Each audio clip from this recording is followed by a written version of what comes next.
Hello, hello, hi, hello, Zeke, hello, hi, how you doing? Hello. Oh, it's just fucking jerked. Okay. Hi.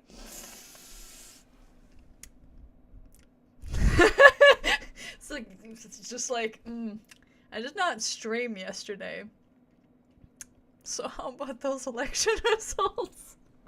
I've already had several talks with several people about it, so we don't need to get into that. We can just do escapism for now. There's still my bowl from yesterday's lunch. I'm definitely not messy. What are you talking about? This corner is definitely as clean as it is everywhere.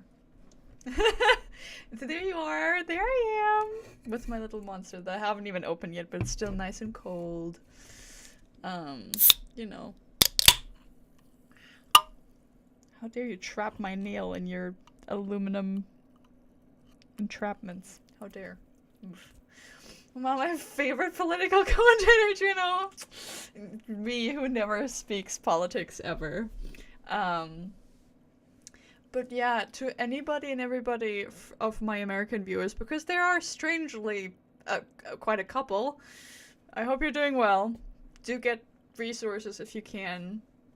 There are plenty of Twitter threads and TikTok whatevers that you can look at. I hope you're safe. I hope you're well. I hope you guys can be... I wish you all the best, honestly. I do not know. Our own government in Germany is currently falling apart at the seams. I don't know what the future holds. All I can do is stream and hope I can be some semblance of a little cloud of comfort in the wave of despair.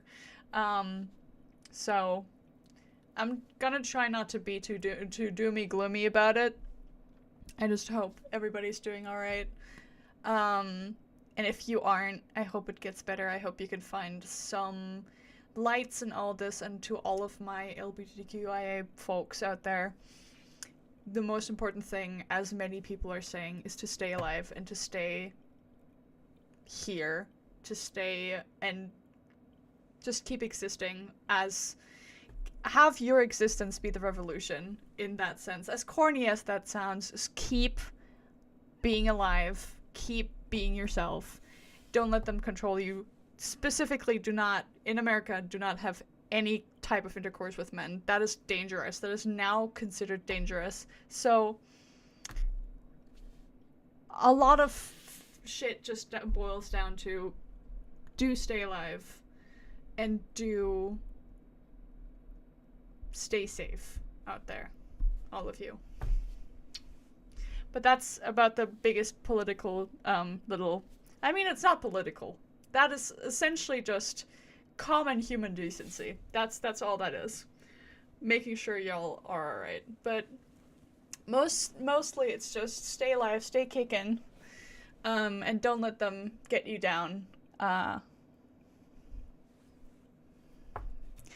I've never been a good talker of shit like that, so let's just do escapism together and not think about the world for a moment. Can't wait for fucking CDU to come back. Oh god, I don't wanna think about that.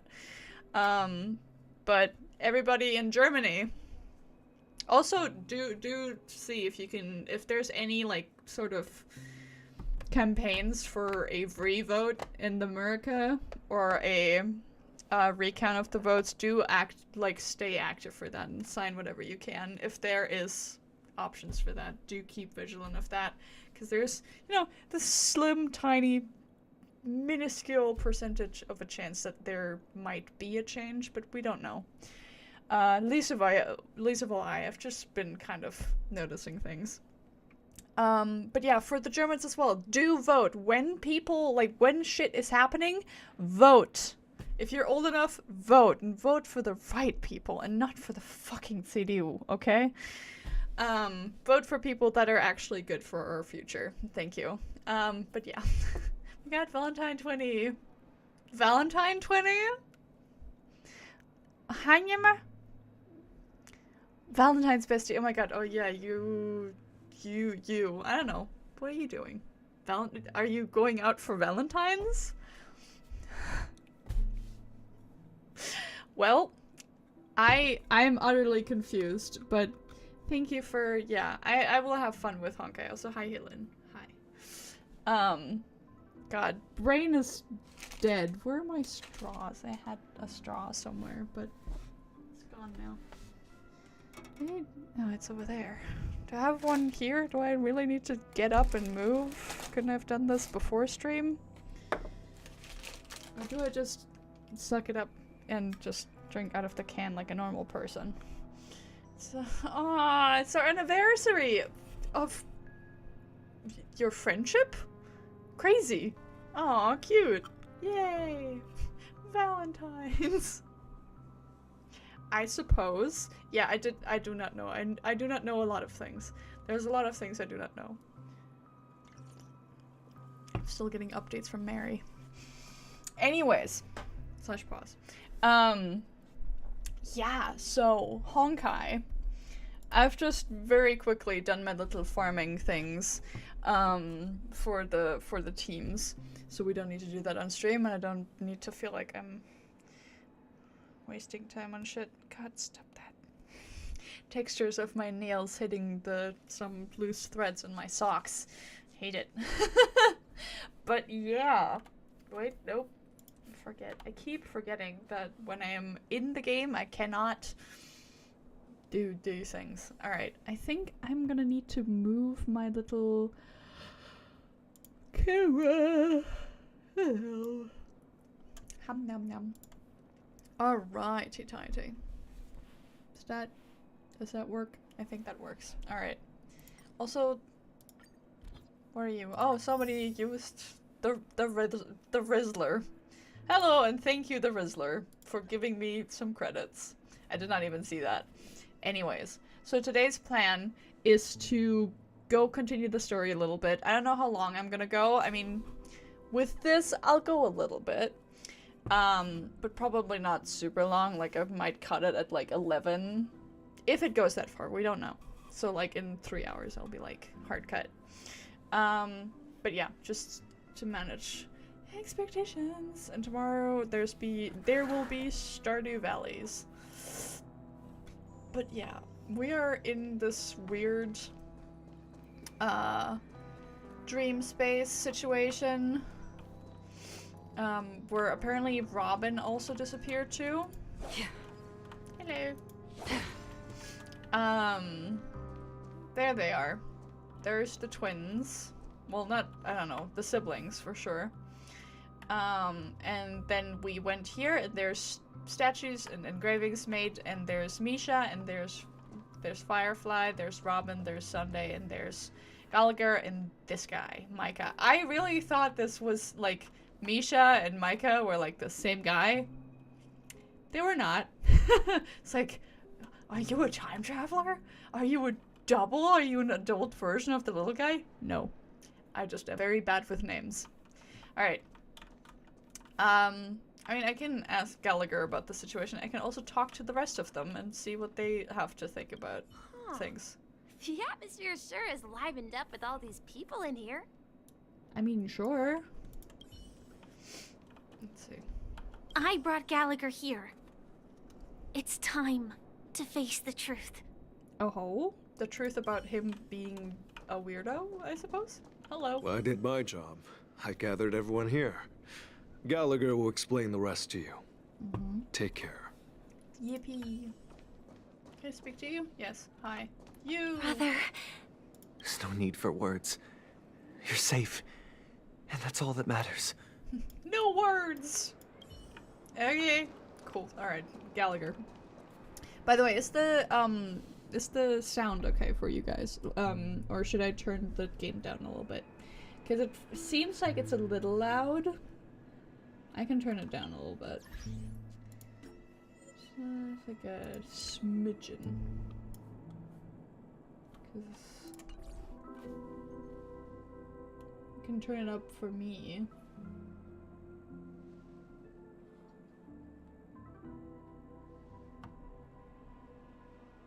Yeah. But you don't have to have it that loud. Right? Meep, meep, meep, meep. Yeah. 56, that's alright. Alright. You tell me if it's too loud. Gallagher! I promised to give the siblings some privacy, so let's talk about our business first. What do you say? That sounds sensible enough. Since you went through the trouble of gathering the family head, the crew, and the Stellaron hunters, I'm guessing you have something important to say, Mr. Gallagher? Potentially? Oh, is it that obvious? I don't know, man. Is it? Is The it? look on your face is practically screaming, I'm the one behind all this. Oh, how incredibly right you are, March 7th. You're right, Mr. Yang. It is indeed time to come clean on everything. Hey, talk to March directly. The siblings already know what they need to, and they've made their choice.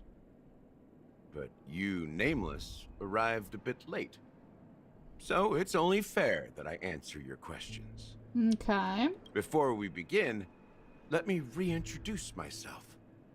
I'm the founder of Dreamflux Reef, the deputy of the Watchmaker, and the one who sent out that invitation. The cryptic one with the music box? As Gallagher, the history fictionologist, I humbly extend my greetings to you all. History fictionologist is a great title. Always good like this? Yeah? Good. History fictionologist? So what? Everything you told us was made up? No way. Well, don't worry. Almost everything I shared was true. Well, except for the part about the family accepting me back. Oh, so they do not. I double-checked with Micah, and everything he said about the family, the Watchmaker, and Mikhail is true. Thank you for your understanding. Now let's get down to business. To defeat? I'm sure you're all wondering why I went through the trouble of setting up this battle for the legacy, inviting different factions and stirring up a ruckus all over Penacony. Well, it all boils down to something very familiar to all of you. No way, The really? The Stellaron? Are you real? The Stellaron? But how is that possible? Penacony is a free-flowing interstellar hub. There are no signs of contamination whatsoever. Maybe they're very, very well hidden. You're totally correct.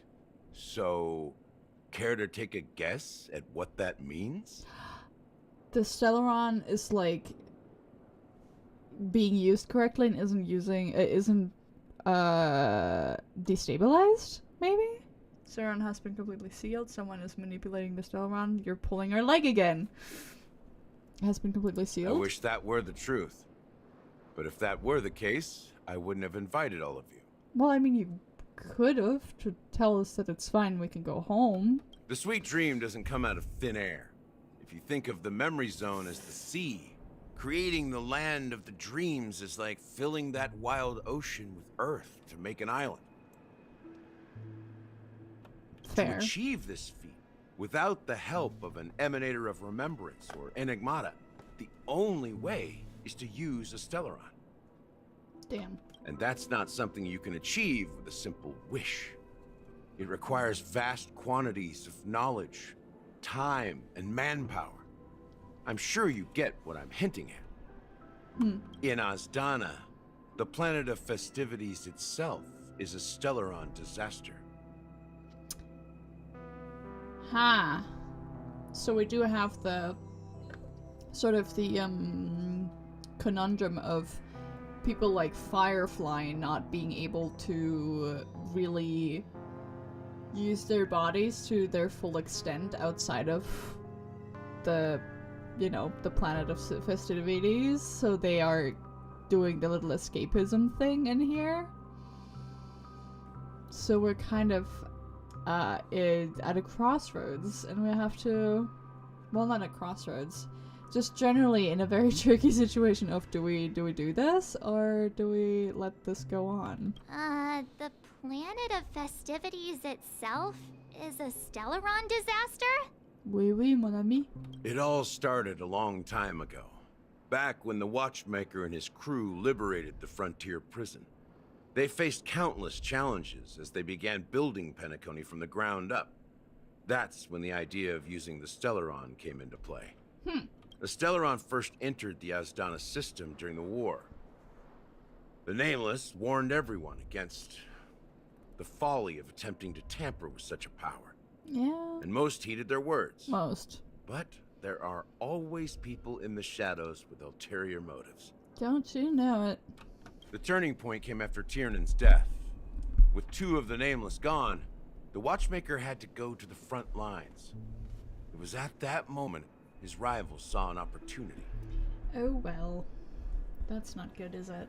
By the time a representative from the Montour system's family arrived at the Watchmaker's call, the Stellaron had already been activated and was seeping into the primordial synesthesia dreamscape.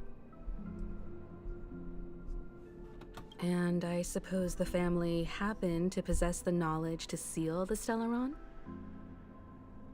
Potentially. Not just that. They knew far more about the Stellaron than the average person.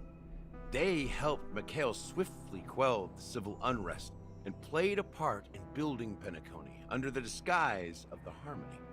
Well, we're all unpacking the deep, deep histories now, aren't we? Those three eras were known as the Age of Dreaming. The Watchmaker, who had been left in the dark, sent out invitations across the universe, spreading the hype around the land of the dreams. Then, how did they turn against each other? Well, I'm guessing the Watchmaker found out. Remember the island in the ocean metaphor? The truth is, the Stellaron was never truly sealed. It existed in a different form within the dreamscape. Think about this. What would it cost to create and maintain such a lavish dreamland? A lot of money. It's people's lives. The opulent dream is built upon the decay of spirits, with a toxic elixir called pleasure flowing through the dreamscape. What? It tempts people to indulge in the dreamscape, and gradually their minds succumb, becoming nourishment for the sweet dream. That's incredibly sick and twisted. That is incredibly sick and twisted. What the fuck? Confusion, laziness, and cowardice. Weaknesses that plague humanity were magnified and nourished by the family. Penacony became a new kind of prison, even more impenetrable than the previous one. Yeah, because, I mean, fucking, if you keep people happy, why the fuck would they want to leave, right? Like, that's the whole thing, isn't it? Just, if you want to keep someone prisoner, make it so that they don't want to leave. That's the most effective form of imprisonment, I suppose. God, that's fucked. It's fucked as shit. Well, so much for lighting up. The mood. Sadly, we realized this far too late. Yeah. By then, the family had a firm grip on Penacony, swiftly quelling any opposition that arose. At my wit's end, I had to use the power of the Enigmata, and sought refuge in this chaotic memory zone. Over the years, I fabricated a meme within this dream for our use. You made death? You made that? Dormancy. That's its real name. We exploited a loophole. You see, regular people can't fall asleep again while they are inside the dreamscape. It reminds me of a quote from my favorite book that I was rereading before I started reading the Boku no Hero Academia manga. From the Dream Thieves. It gets noted several times, and it is technically in Latin in the book, but essentially the translation of it is not death, but his brother, sleep. And it gets mentioned twice. Thrice. A lot of times, at least. Because... Can I say that without that being a spoiler? Not necessarily. Okay, I'm not gonna say it, but the quote gets mentioned a lot, and that does spark some... I see you. Dormancy instead of death is it's fun as a, remembering that from the book. So this is the true meaning of the impossible. You sent out invitations in the Watchmaker's name to find forces capable of resolving the Stellaron disaster and draw them into Penacony to uncover the truth. Sort of. It's not just that. Above all, I wanted to see what happens when the major factions engage in a struggle for the legacy.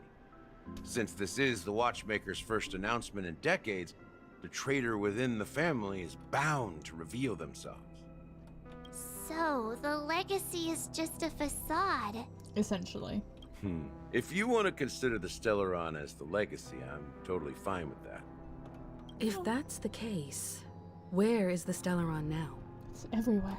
That's a question for Mr. Wing. Mr. Stellaron Wings. is still under the family's control, and as the head of the Oak family, I'm sure he holds all the answers. I love Mr. Wings, and Hot Wings, and Chicken Wings. I love all of the names for Sunday. They're great. Alright, let's talk to Sunday. Hi, dude. Or brew dude. Are you done talking? No. So, will you tell us where the Stellaron is? No. It is the Penacony Grand Theater itself. Why am I not surprised? As I suspected. It's the embodiment of the family. The edifice that first materialized within the sweet dream. That's what turned Penacony into its current state. Let me see. As for the person who employed its power, it is in fact Mr. Gopherwood, the current Dream Master. Isn't he the guy who raised you? We saw that in the last cutscene with the bird in the hand. Remember? Like, from them as kids. Where we saw the very, very clear-cut approach they each had to freedom and a bird, just in general. And Robin being like, oh, let's set them free. And Sunday being like, no, let's keep them caged to make sure they stay alive and that they stay healthy. And then the mysterious third voice was, I think, Mr. Gopherwood. Which then in turn means that is your dad. Adoptive or non-adoptive. That is in charge of everything. How womp womp. Womp womp, indeed. Well, that was easier than I thought. Oh? Did you conduct your own investigation already? Correct. When I was trying to track down the person who murdered my sister, apart from you, Gopherwood was my second suspect. Ooh. Confronting me first turned out to be a smart move on your part. Well, sort of. Also, now knowing a little bit about Sunday and his debut as a playable character, if you don't want to hear about that, you have, I don't know, 20 seconds to just turn down the music and then turn back in when I stop talking about it, if you don't want to get spoiled at all. Okay, so 3, 2, 1, silence. Muted. The little, I don't know, can you see those? Like on his sleeve, the like thorny vines are very reminiscent, also on his jacket as well, are very reminiscent of the fact that that is also something that apparently, according to leaks, his like character animation while he ults or does this little attack, like I don't know much, but apparently there's some element of him that gets either tied up or he ties other people up with thorny vines. Very thorn crown of Jesus kind of esque, which is very funny.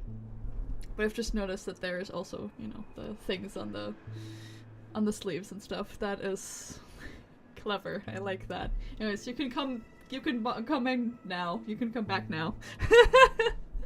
Alright, just, you know, just in case you were all worried about spoilers. I didn't have other options. Hello. The Dream Master has been elusive, and even the heads of the families can hardly get an audience with him.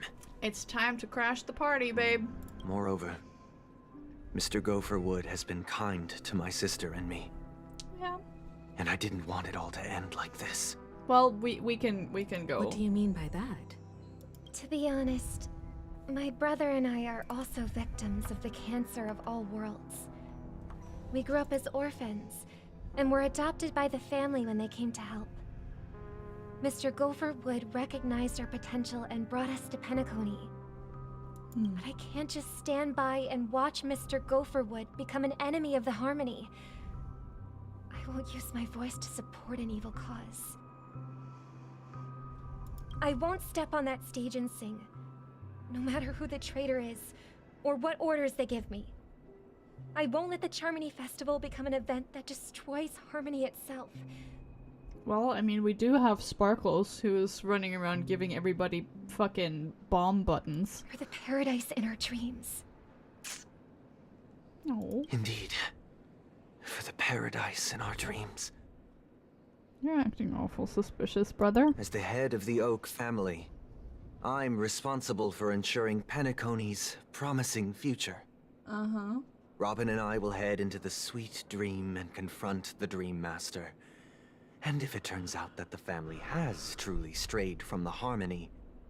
Mm-hmm. What will you do then? I'll fight alongside you.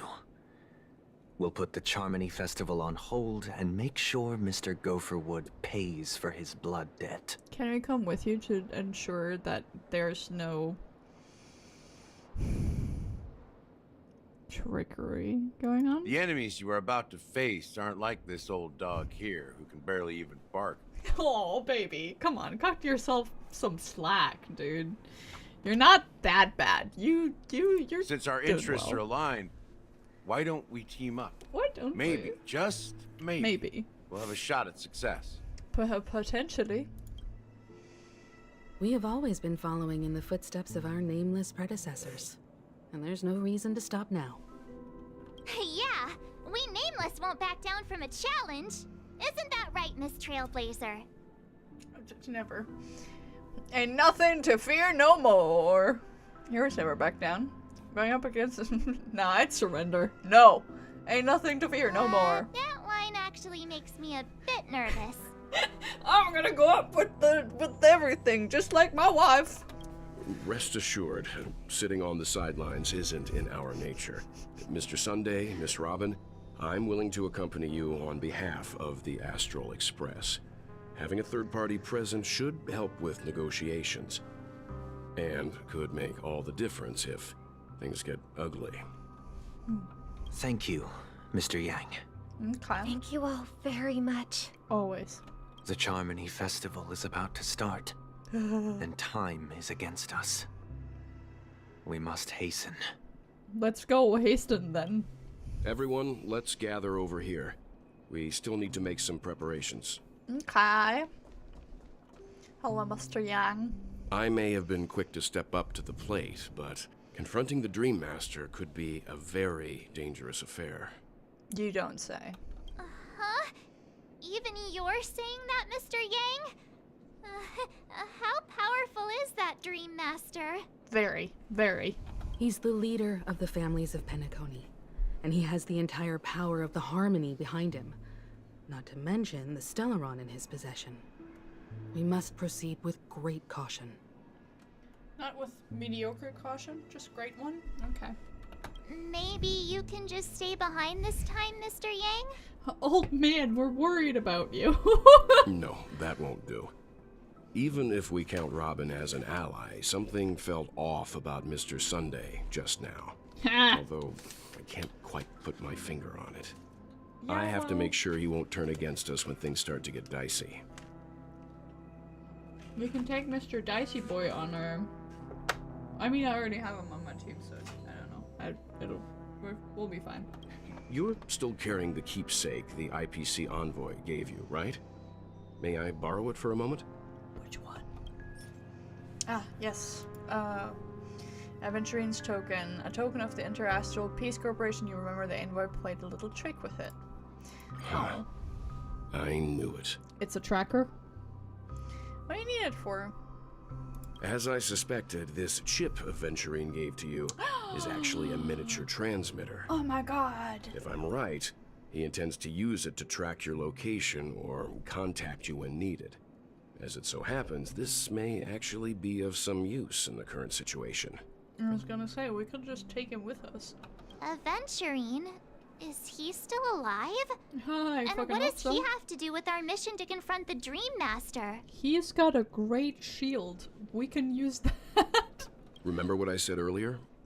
Working with the IPC is a way to keep the family in check. If negotiations go south and the family show their true colors by going after the Stellaron, I'll use this transmitter to send a message to the IPC. It'll be just the opportunity the IPC ambassador was hoping for. The only question mark in all of this is Aventurine's current status.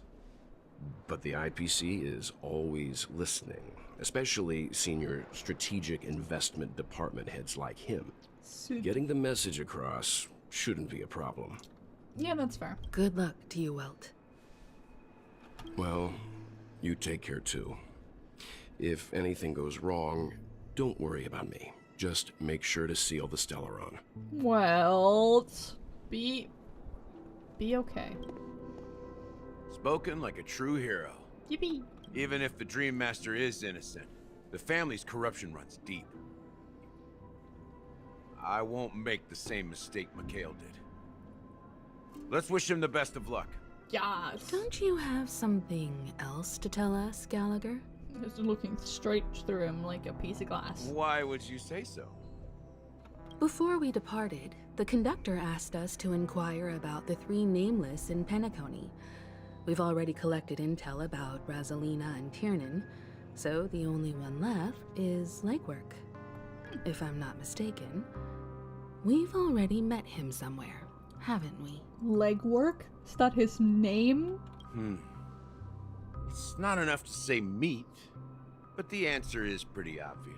After all, I've hinted at it in quite an evident way. Listen, man, you gotta spell it out for me. I'm stupid as shit bricks. I've been watching over you ever since I received the reply from the Astral Express. And I've seen the great effort you all put into linking different realms together across the cosmos. And now, after getting this far all in one piece, you have truly proven yourselves. Are you Legworks? Do your legs work? No. Miss Himiko, were you the one who repaired the Express and got it sailing through the cosmos again? Yes. Yes. Because she's cool like that. And you two, young Nameless, Yes. You have very interesting life stories and extraordinary skills. Yeah. For example, I was made with a stellar. Oh, you're making me blush with these flatteries. Keep them coming. Ah, of course, my reputation precedes me. Believe in the galactic baseballers' supremacy. Both of these, neither of these are me. I don't know much about my life story, but I do have extraordinary skills. Yes. You're full of energy. Please send my regards to the conductor, Pom Pom. Please let them know that their friend has fond memories of his time aboard the Express, which he reminisces on every time he has a good drink. Sir, were you on the Express before? Were you a Nameless? Are you a legwork? I was kind of joking. As for the last Nameless, he embarked, disembarked, and embarked again. Barked some Traveling more? in a great circle, ending up back where he started. He barked, and he barked some more. Didn't you say you could barely bark? On his deathbed, he told me to find the Astral Express and deliver an invitation to the future Nameless. He left behind a special gift, a true legacy. Something that belongs only to the successors of the Trailblaze. Honestly, you speak in so many riddles. I thought you were, then I thought you weren't. Now I think you... No, well... Thought you were, then not, then yes, then now not anymore. Because apparently he died. Come with me. Now is the time to reveal it. Presents! Woo! Let's go. Hello. Yes, I want presents. Can we look? What is it? Back here again. Literally 10 steps. Sometimes I feel like you're still alive, old friend. Like you've still got so much to say and do. Well, I've kept my promise. Brought the future Trailblazers you've waited so long for. I don't know why you were so obsessed with that train. But I remember your last words. you're talking to a rock. Don't Cool let pants. us down, old man. In screenshotting position. What's happening? Well, we're lifting off.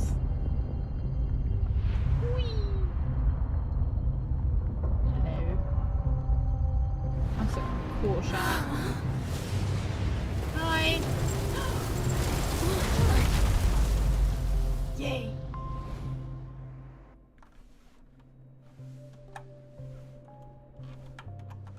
Go ahead.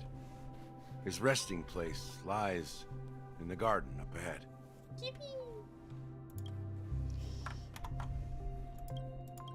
The first and last Nameless of Penacony.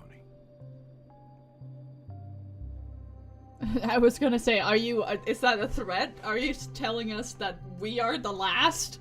I hope we will be encouraging more Nameless along the way. I hope you're not threatening to wipe us out. Mikhail Jar Legwork, Ah, the Watchmaker. so that is Legwork. I thought maybe your last name would be Legwork. Gallagher Legwork. All legs. Alright. Ah, stairs. I was gonna ask. Fascinating. Cha-chink. Ah, there were also other stairs there. Could have fooled me. They're just lying. Just looking at it. Sorry. Bye. Well, okay. Meet with the watchmaker? We shall. Oh, they're just chilling! They're just chilling. That's so cute. Just lying down, having a little nap. I will kill them all. Yay. Hello, stairs. Chest. It's like they're people, but they're not. Chest. Pretty cool. Don't forget to let your friends in on the action. No. Please. Hello. This is gonna be so spooky. Well, maybe not spooky, but for sure it's gonna be Seek, something. and you will find. I will seek and find. Yes, you're so correct. Hmm. Hmm.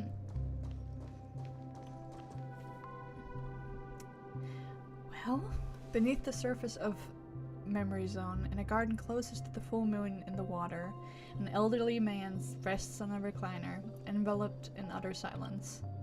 The watchmaker, Mikhail Char-Legwork, has passed into that endless, timeless dream where no sound could ever awaken him. Sure enough, the watchmaker is the third nameless. Even I could guess that one. That's just a full-on dead guy that they've just got there. The legacy he left behind was a dream bubble. I believe inside that bubble, there's something that holds meaning only for the nameless. Fuck. Okay. After all, when I checked its contents, I found nothing inside. Maybe some trailblaze runes? Even more enigmatic than me. Cute. Even more enigmatic than me? What? Well, let's have a look. Let's. As the words cease, Himiko nods ever so slightly in your direction. You take a deep breath, steady your mind, and turn your gaze towards the watchmaker. Touch the dream bubble in Mikhail's hand. Touch. You press your hands against the dream bubble, and the thick, vicious memoria converges under strain. Then it stretches outward from your fingertips, as if weaving a delicate web. It gently cradles your palm. A chill travels from your fingertips, carrying with it a myriad of vibrant and intertwined memories, as experience would suggest. But this time, you see nothing at all. How could this be? Try to focus and capture memories. Take a deep breath and try to read the dream bubble again. How could this be? The dream bubble is clearly extraordinary. Perhaps the approach was wrong, you think, holding your breath and closing your eyes. With one knee on the ground, you press your forehead against a thin film-coated memoria.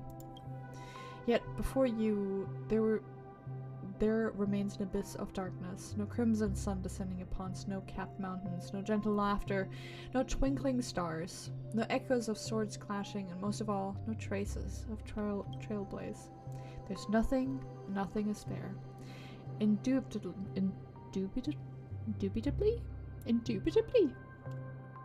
This is but an empty dream bubble. Wait, what's going on? It's empty. Seriously? There's nothing inside this dream bubble? I really like the soundtrack here. It's so, like, mysterious. I like it. It's like... I'm gonna look that up on the Hoya mix. I wonder what that is. I wonder what the sound here is. I want to know. Can I kiss it? How could a dream bubble be empty? Maybe you didn't put anything in it. Maybe that's the lesson. Maybe that's the riddle. That's the riddle closing. Just as I suspected. That old man always had this strange belief in the nameless and the trailblaze. And I never understood where he got that confidence from. Especially since he never managed to get in touch with the Express while he was alive. I could never figure out what was going on in that old man's head. But this empty dream bubble is so typical of him. He was always full of weird fantasies and incomprehensible romanticism. I suppose so. That mischievous old man. Well, I didn't expect him to leave anything concrete behind anyway. Hey, don't be mean to the dead guy. Don't think that's the case, Gallagher.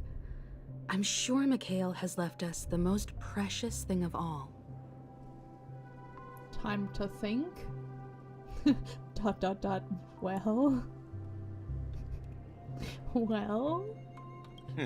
Don't start getting all philosophical on me, all right?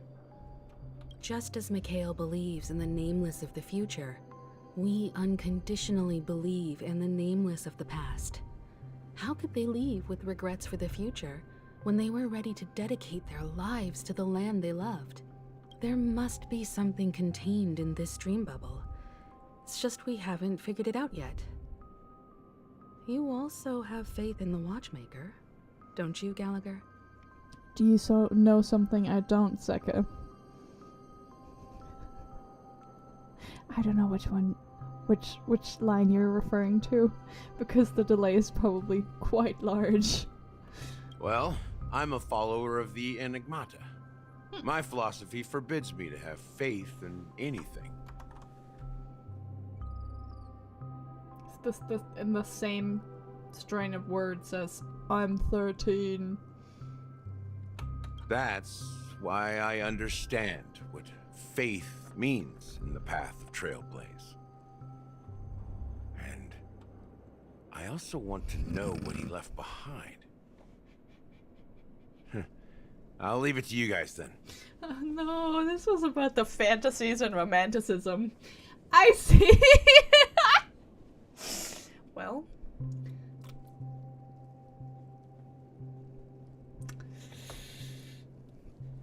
Wie war es nochmal?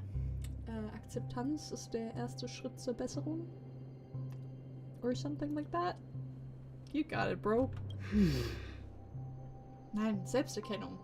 Selbsterkennung ist der erste Schritt zur Besserung? Something like that. You know what I mean. Can I borrow your pet? I need to make a trip back to Golden Hour and check something at the Dreamscape sales store. Can I borrow your pet? Dormancy. It's for Mikhail, and for the future of Penacony. Okay, Mimiko, you go do that, girly pop. Booty! 10 system hours. Welcome to the until Reverie Germany. Hotel. How may I help you? Something like that. Boot Hill! Greetings. My boy! We're the Nameless from the Astral Express, and we'd like to check in. Babe. They've already checked in several system days ago. The Astral Express? But I thought... Yes, my companion's already checked in. My name is Dan Hung, and I believe my personal information is recorded in your system. I see, but your companion said you wouldn't be coming due to a change of plans. Well, the change of plans has changed again. Now the plans have changed again. And you are... Me? I'm Pom Pom. A new Nameless who's also with the Astral Express.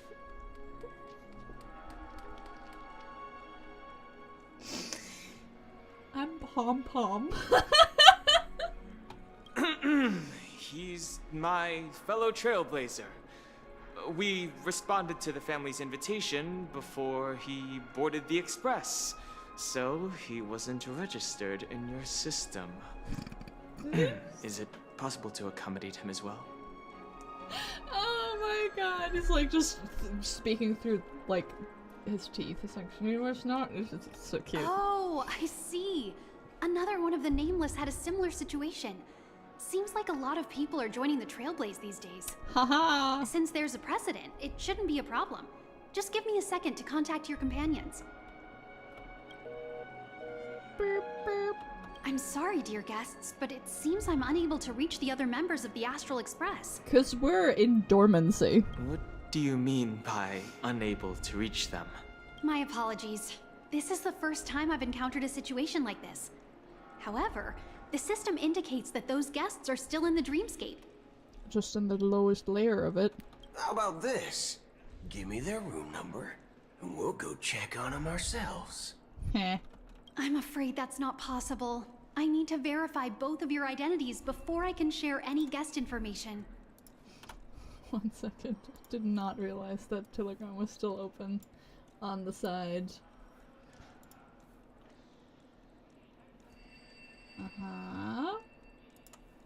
Let's put you on the side.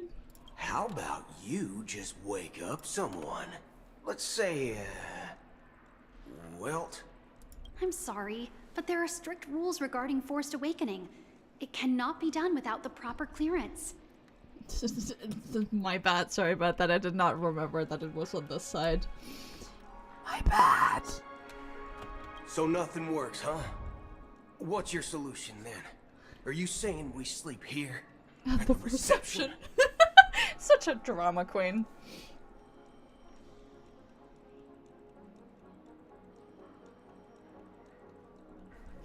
Sorry, I just got a message from my dad about stuff about my brother. Oh god. Alright. Cool. Gonna have to check that out in the family chat later. Yay. Please be patient. We need to contact your companions in order to confirm your identities. Okay. And now it seems you need to confirm our identities before you can contact our companions. It seems so. Well, Allie? Fudge. Fudge. Look, nothing personal, but if you can't handle this, go find someone else who can, okay? He's trying so hard to be calm.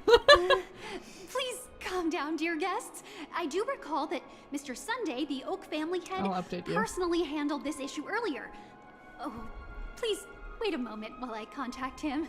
Mr. Sunday, he's also unable to be contacted. Oh, that's funny. Update me. I will update you as soon as I have gotten scope of the situation. I've just gotten a message. I'm just like, because I wasn't able to read the full message, so from the looks of it, I don't think she's trying to give us a hard time. She really just doesn't know what to do.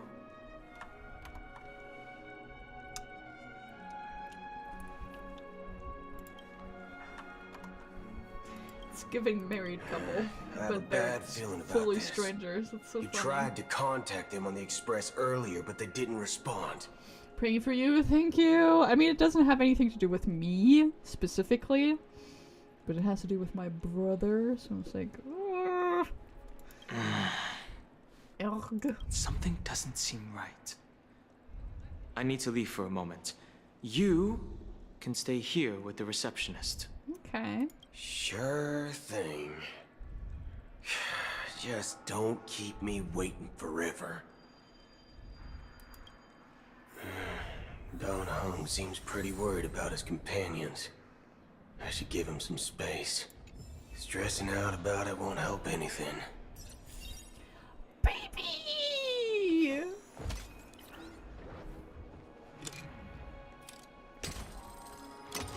Yeah, look at him! I love him so much. I also have him, so it's very funny that I get to have him. What can I... Yeah, because like I have him here, but I also... Wait. I could essentially also just make the team because like I have both of them.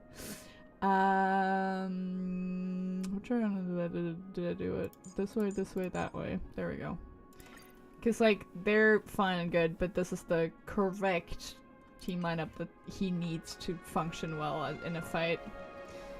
For information.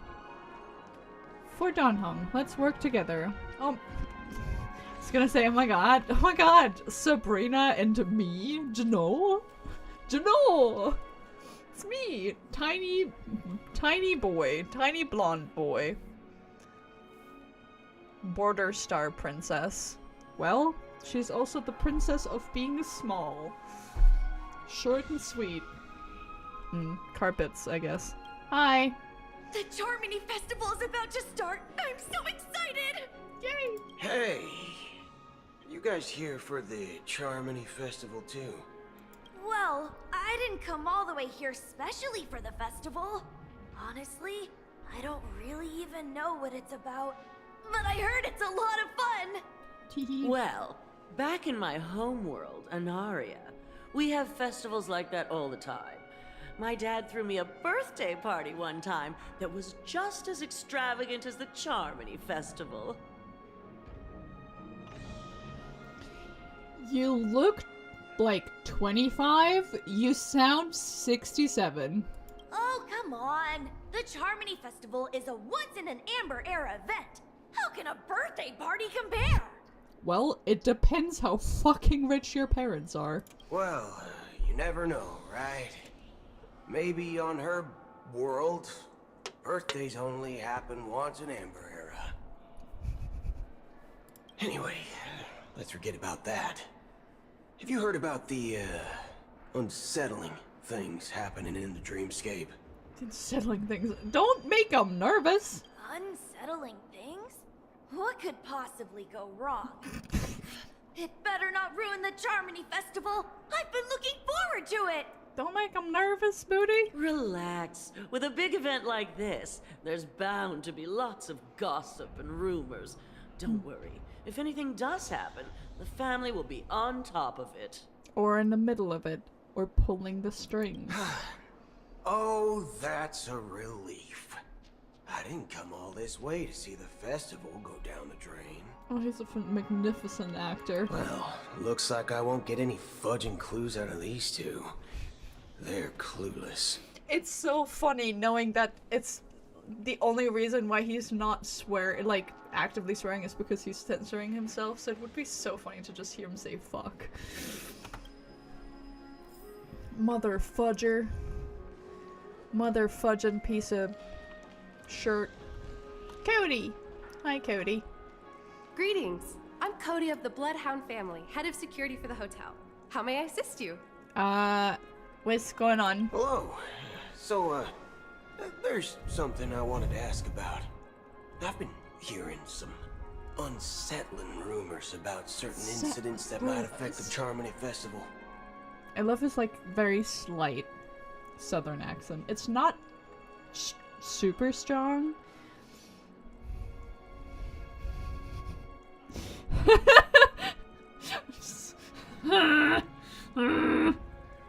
There's a meme I'm thinking of. It's just... Do you think there's anything to be worried about? Pause, I traveled all the way from the Hawaii Federation, and I don't want my trip to be ruined. Well... what do you mean? Wait. You haven't heard? I'm not sure where you heard those rumors, but they're completely baseless. I can assure you, as a representative of the Bloodhound family, that everything is going smoothly for the Charmony Festival. I'm sure. At present, all of the families are focused on making sure the festival starts on time. Even the Dream Master himself has arrived. So don't worry, your trip won't be in vain. The Dream Master, you say? That's a relief to hear. She doesn't appear to be acting. So, it seems that even the hotel staff are out of the loop. Uh-huh. Back already? Hasn't she returned yet? No. Nope. I'm starting to wonder. Sending her to contact Sunday was a good idea. Neither the staff nor the guests seem to know anything about what's happening in the dreamscape, and wherever we go, all we see is people enjoying themselves. Definitely not a Darn good it. sign. Okay. I agree.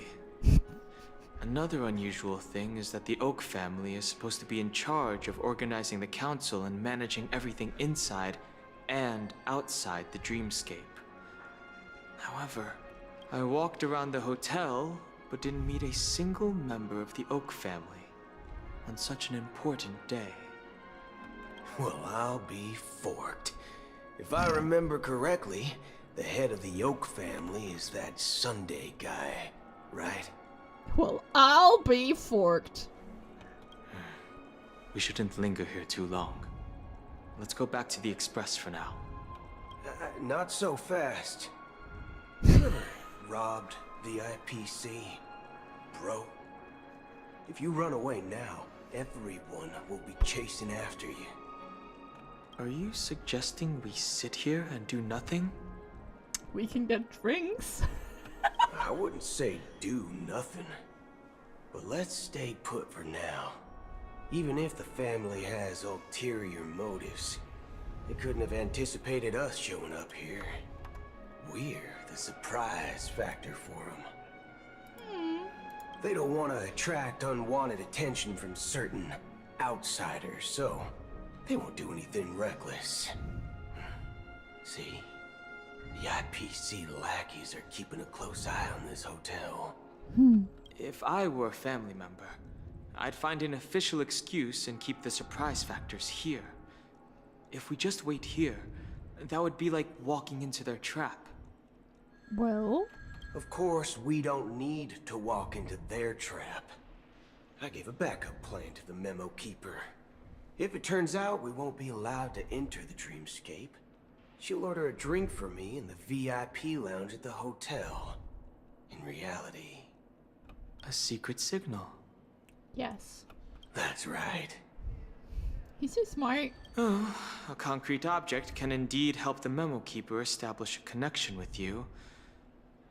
But Boot Hill, if you have more backup plans in the future, I hope you'll let me know in advance. Oh, he sounds so pouty. He's like, I hope you let me know.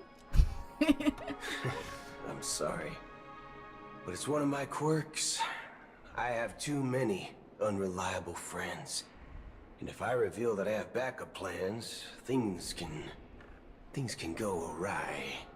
And that would leave all backup plans completely useless. I mean, it's justified, fair. It's also like, ouch, you don't trust me. How do we get into the VIP lounge? Well, this is where my street smarts come into play. Street smarts!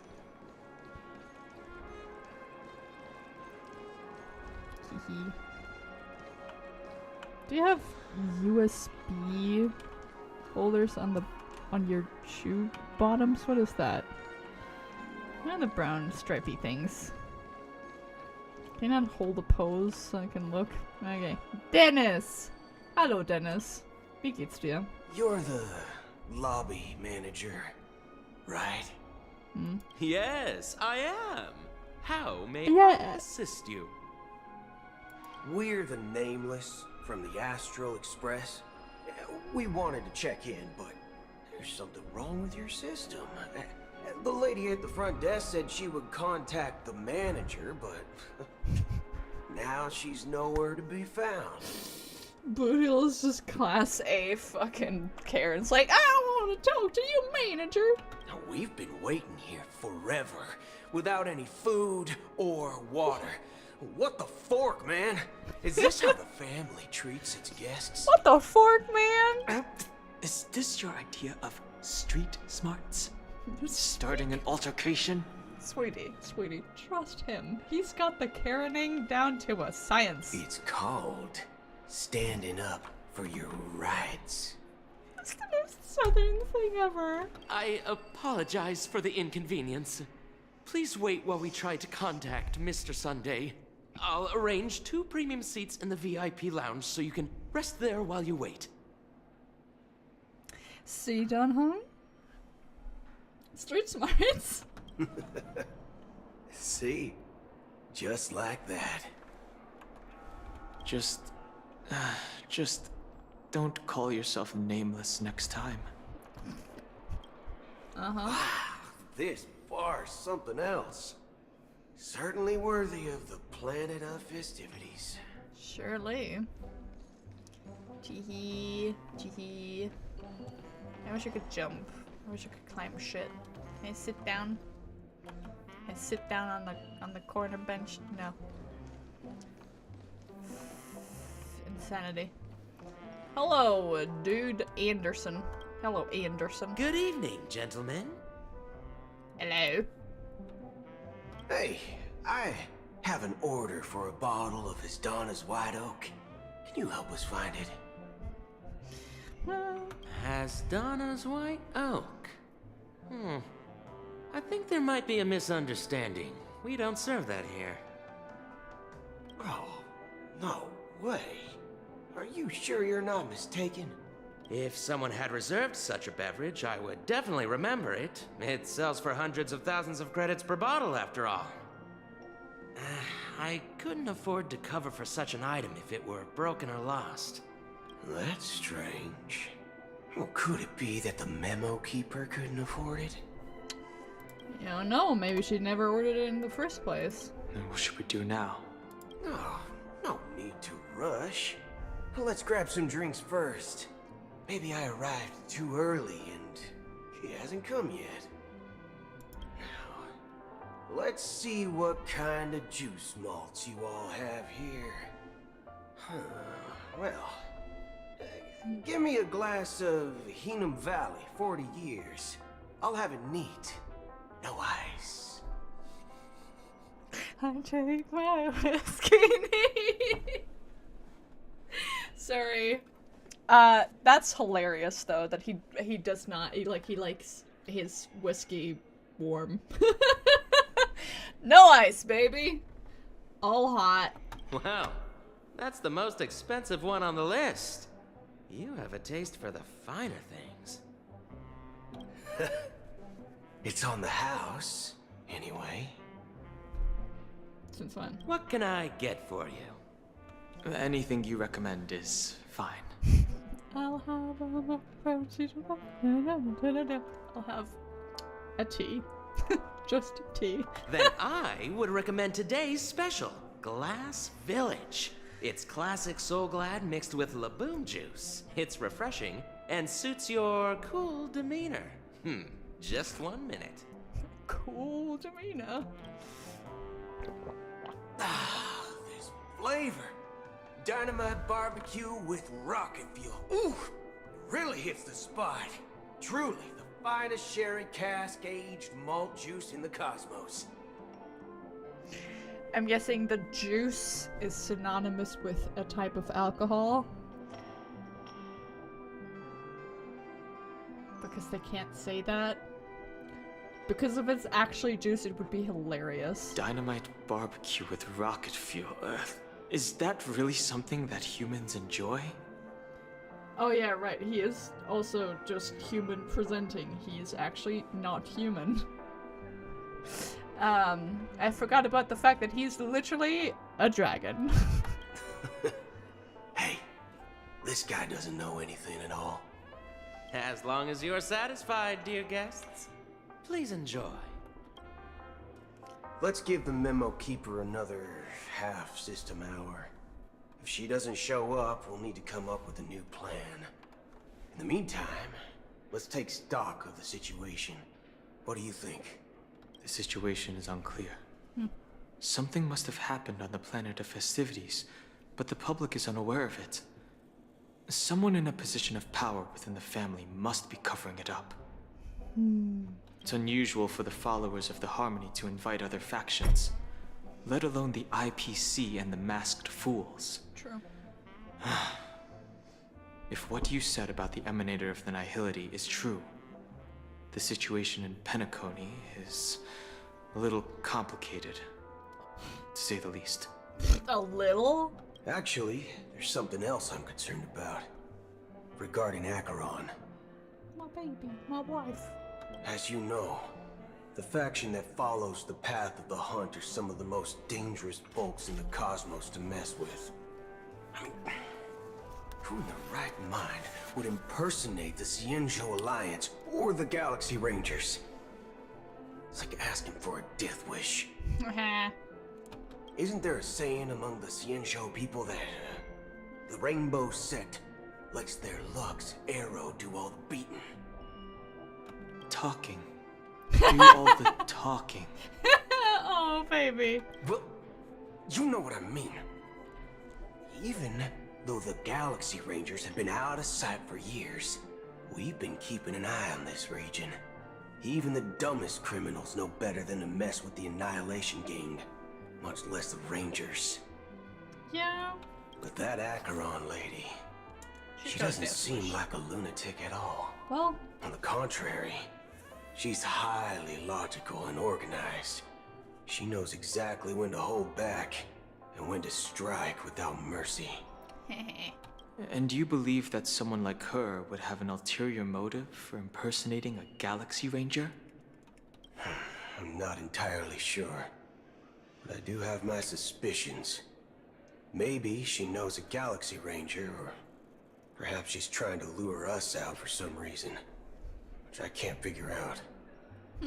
anyway. What worries me more are the anomalies within the family. They've summoned followers from various paths for the festival. No matter how generous the family might be, this move seems highly unusual. Yeah, because it didn't necessarily come from the family. Unless the invitations weren't sent by them. If that's the case, it's even more intriguing that the family insists on organizing the Charmony Festival, despite the chaos. Maybe it's Shipei the Harmony pulling the strings. You find it beyond human understanding because it wasn't arranged by humans at all. Maybe Jesus is behind it. Who knows? People do stupid things out of irrational impulses. They abandon their principles when self-interest is involved. They believe in things they know they shouldn't, and fudge, they even break their own rules. But Eons don't. They stick to their determined path and never turn back, even if they reach a dead end. You think Shipei's will is behind all this? The guy is just still there. He's just still standing there like, I am bartender. I'm not listening to any of this. I am just bartending, doing my job, cleaning the table, clearing the glass. It may not necessarily be Shipei, but there's definitely some higher entity involved. I know it may sound pessimistic, but if human free will were reliable, why would we even need Galaxy Rangers? It's much simpler when you boil it down to the eons and paths. Like how Lon always follows the path of the hunt, or how the Express stays true to the Trailblaze despite Akavili's disappearance. But in my opinion, Akavili's fall holds significance for the Nameless. Oh, so you're saying the Nameless now have to take responsibility for their own choices because their absolutely right leader is gone? Exactly.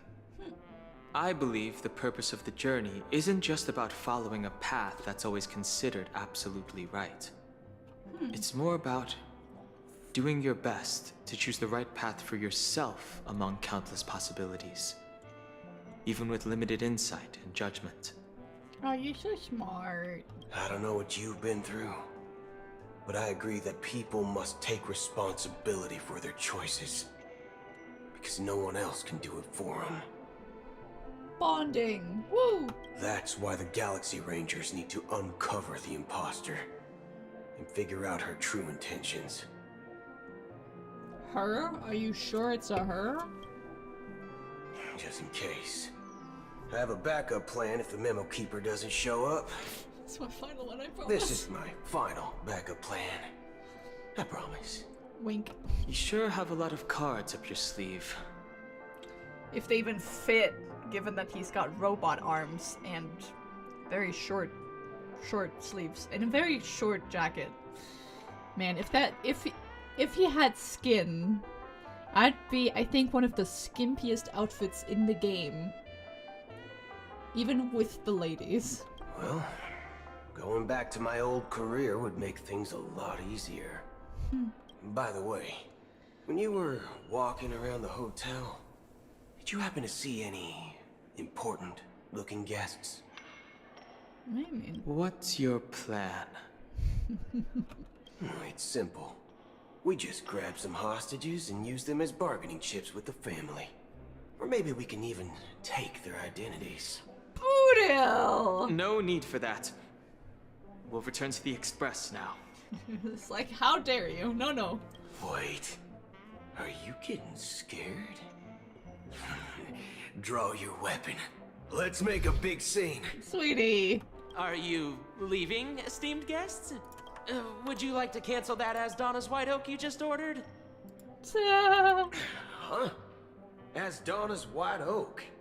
But didn't you just say? Oh, so there she is. Ha ha.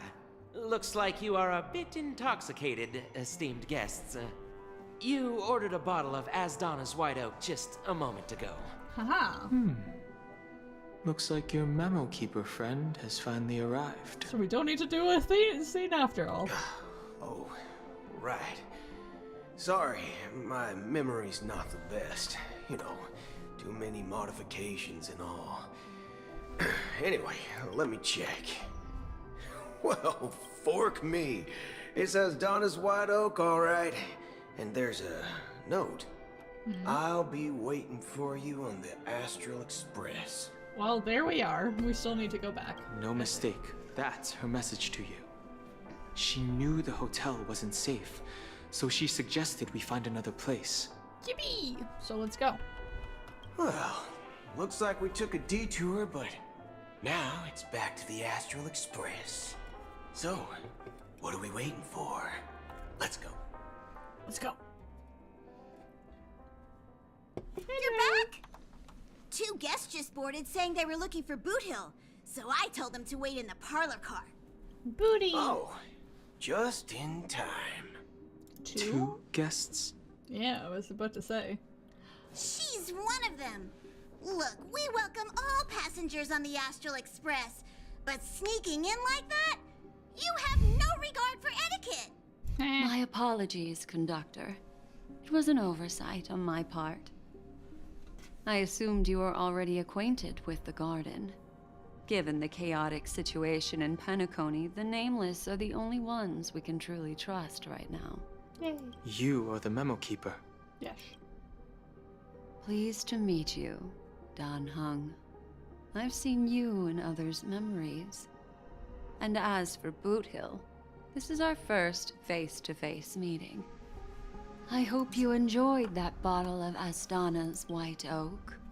You sure have a refined taste. Did you even take it with you? Finally, Memo Keeper. Well, let's cut to the chase. Spill everything you know. That's precisely what I intend to do. But before that, please allow me to introduce myself. Oh, is Akron with her? My name is Black Yay! Swan, There she and I is. serve the Garden of Recollection as a memo keeper. As for Acheron's story, I'm sure she knows it better than I do. Hello. Is Boot Hill gonna draw? Greetings. I'm Acheron. Greetings. What? You Garden of Recollection shirtbag! You betrayed me!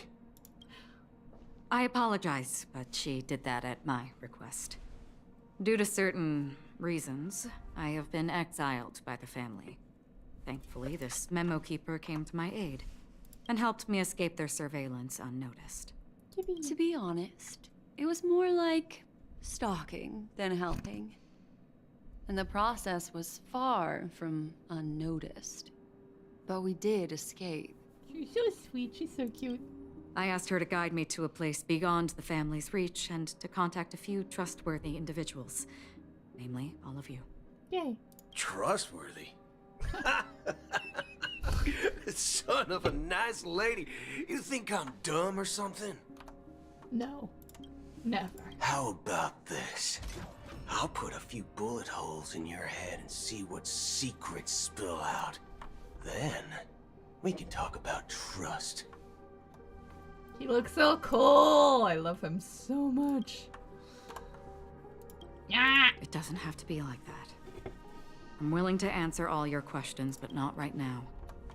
If my cover hadn't been blown, we might have had more time, but at the moment, we don't have any other options. Why is he JoJo posing like that? Why is he going... So you could just stand up straight, you know? You don't have to become an S-curve just to shoot at somebody. No other options? What do you mean?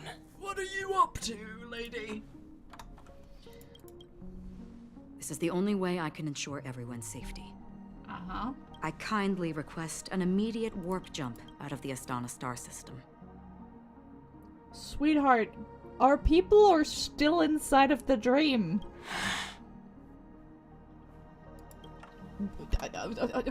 I love that she's looking at the viewer. I mean, she could also be looking at Dan Hung. It's very unclear because she does not have pupils. But I'd like to think that she's breaking the fourth wall right now. Hello! What? This passenger is requesting... As far as I can tell, she's not a threat and seems to be telling the truth. I've briefly traveled with your companions and know their whereabouts, Dan Heng. Please rest assured, your nameless companions are safe, but they need our help. Mm-hmm. As for Boot Hill, you may have guessed, I've been waiting for you. Galaxy Rangers are known for their elusive nature and limited contact with each other. So this was the only way I could reach out to you. Lovely.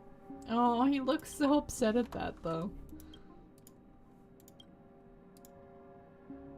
Only by doing this can I find a true Galaxy Ranger and fulfill a long-standing promise.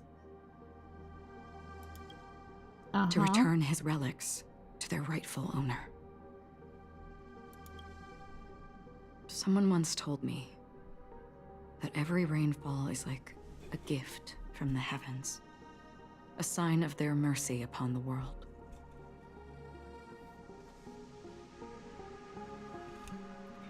That's someone being Acheron? Not Acheron, Aventurine? Other A-word?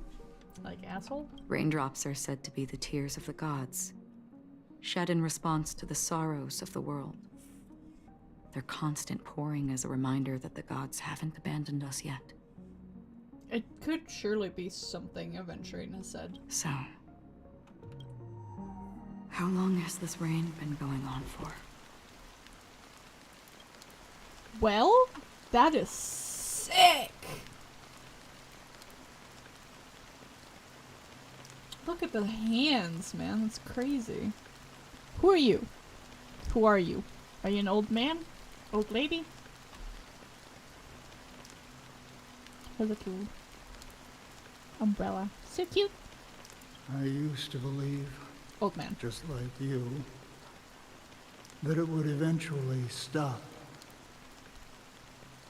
Years and decades passed. And in the end, such hope faded away before the rain did. Looks like the god you mentioned doesn't exist after all. Well, as he spoke, the old man's gaze remained fixed in the distance. Amidst the fine drizzle of black rain, countless shadowy hands emerged from the sea, shrouded in an ethereal mist, reaching out towards the sky, one by one. Well, let me share a story with you. A story within a story. Mortals who walk the paths are like sailors on a vast ocean, leaving behind a trail that creates countless ripples of possibilities. These ripples last longer than the fleeting lifetimes of humans. True. And for some, their presence leaves such a strong mark that it's reflected in the waves. Like those shadows on the ocean. Sin-thirsters, the obsessions of the Pathstriders, they emerge from the depths of IX, seeing themselves as masters of their own destiny, unknowingly repeating the actions of their past lives. Well? They emerge from the nihility and head toward it, leading purposeless lives. However, these hollow phantoms, they were once my dear companions. Oh. A group of Galaxy Rangers. No way. Are you watching over them? Watching over them? No. I'm guiding them toward transcendence. Interesting. It was a brutal war. A crusade that shook the universe.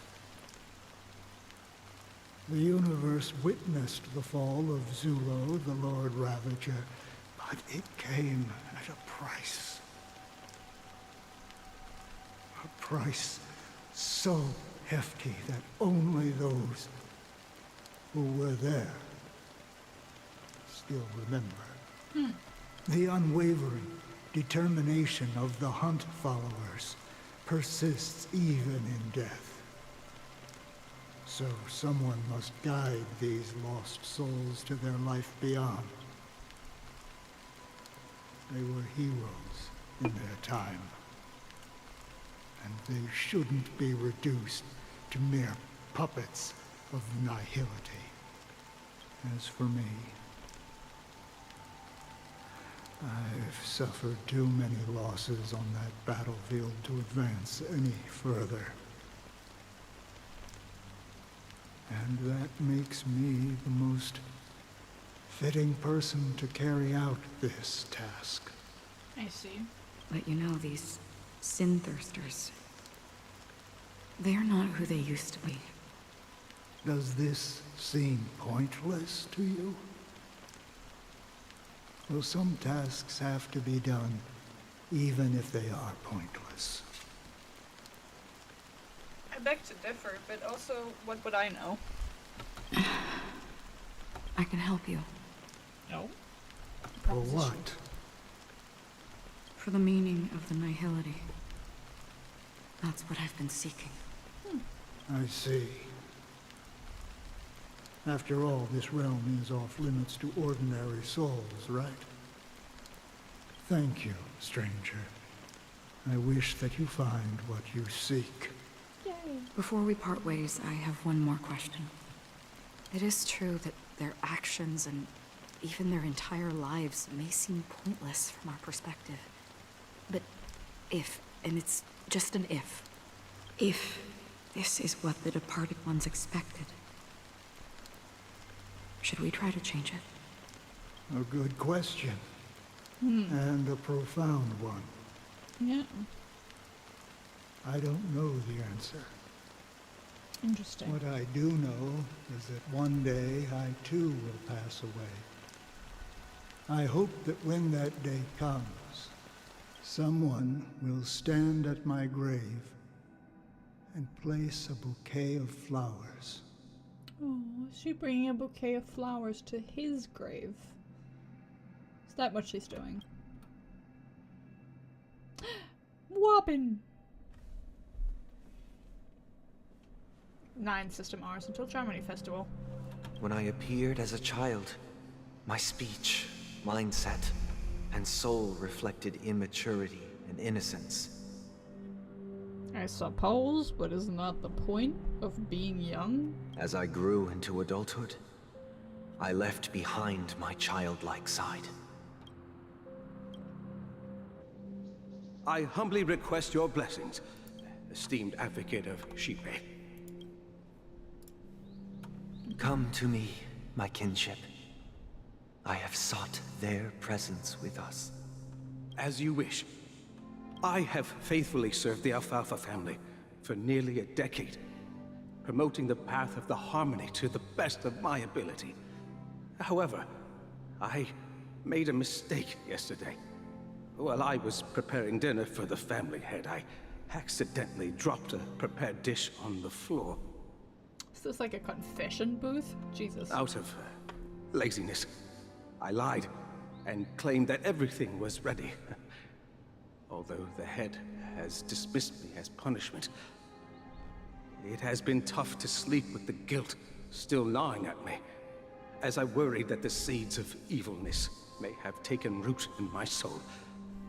So, I confess to you now, to seek atonement for my sins. Fascinating, because Sunday, not only in his name, but also in his clothes, does reflect like the general aesthetics of like a pastor, because the white things that he wears are very reminiscent. Like I've noticed this for a while now, but like I don't know, now it actually makes like even more sense to for him to have these like white, like almost like a shawl that is very reminiscent of a pastor. The thing, like his undershirt, I suppose, going up to his neck, the purple whatever the fuck they are going into a cross, the wings, the halo. It's a little bit stretched for sure.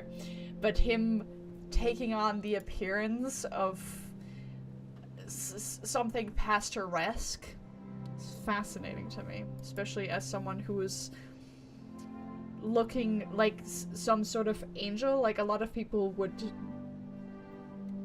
maybe say that he's representative of a type of angel, having the halo, the wings on his ears, or behind his ears, the wings that he has around his torso, which have been proven to be actual wings by people looking at his model. Like, the wings that are, like, down here. These are wings that are making, like, a little vest shape, but they are wings, and the same ones are representative on Robin's model as well. So they both have wings. So they are kind of angel-esque. And I love that the cross on his chest also has an eye in the middle of it. Very interesting. Very interesting. Do you sincerely repent and vow to change your ways?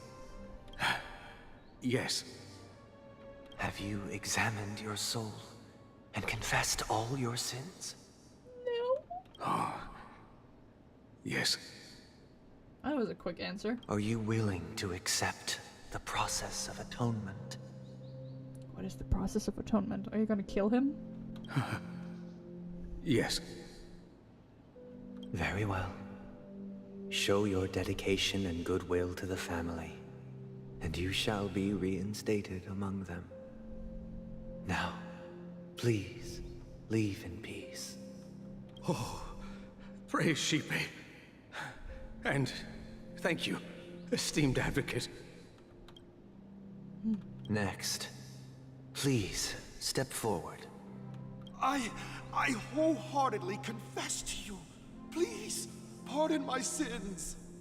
Rest assured, I have implored their presence to be with us. As long as you are sincere, absolution will be granted. Oh, great. You know, I arrived in Penacony as a stowaway. I sold everything to get a ticket. My house, my land, and my 2 children. You sold your children? You sold your children? Even the stream internet is having a stroke at that. I'm watching you, the red little box. Come on, come back. What are you doing? Stop being red. Start being green again. Tap that. Why are you dropping so many frames? There you go. Good boy. I see. Please, go on. My children were starving, and I hoped they'd have a chance at survival if they became slaves here. If I can strike it rich here, I'll lift them out of that situation and give them the life they deserve. But the Bloodhound family got wind of it. They're on my tail, hunting me down. I thought I could bring my kids here. It was all my fault. All my fault. The family is ready to forgive all sinners. I'll ask the Bloodhound family to cease their pursuit. You don't need to live in fear anymore. Oh, thank you. Thank you. I'll work my hardest to redeem my children and make them part of the family.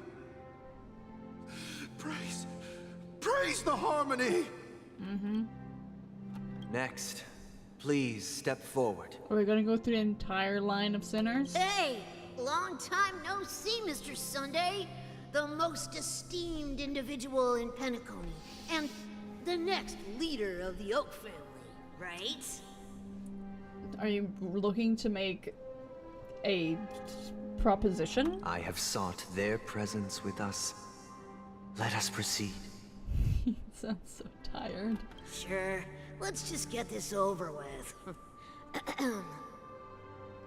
I have sinned, please forgive me. I wasted half a pizza at breakfast, and a bottle of Soul Glad. That's it. Nothing more. Can we wrap this up? I've got a robo-ball game to catch, you know? Jesus. Do you seek to atone for your sins through good deeds? Speaking through his teeth. Man. My sins? Well, started to sound like a saint, huh? That's what he's trying to Let be. me tell you something. Neither the family nor you have the right to judge me. Well, okay. You think nobody knows what your precious family has done? About the watchmaker? Huh? Don't kid yourself, Featherbrain. Those dream chasers might be fooled by your act, but don't fool yourself. Before you start spouting off your holy verses, answer me this. Where does the power of the Oak family come from? And your power?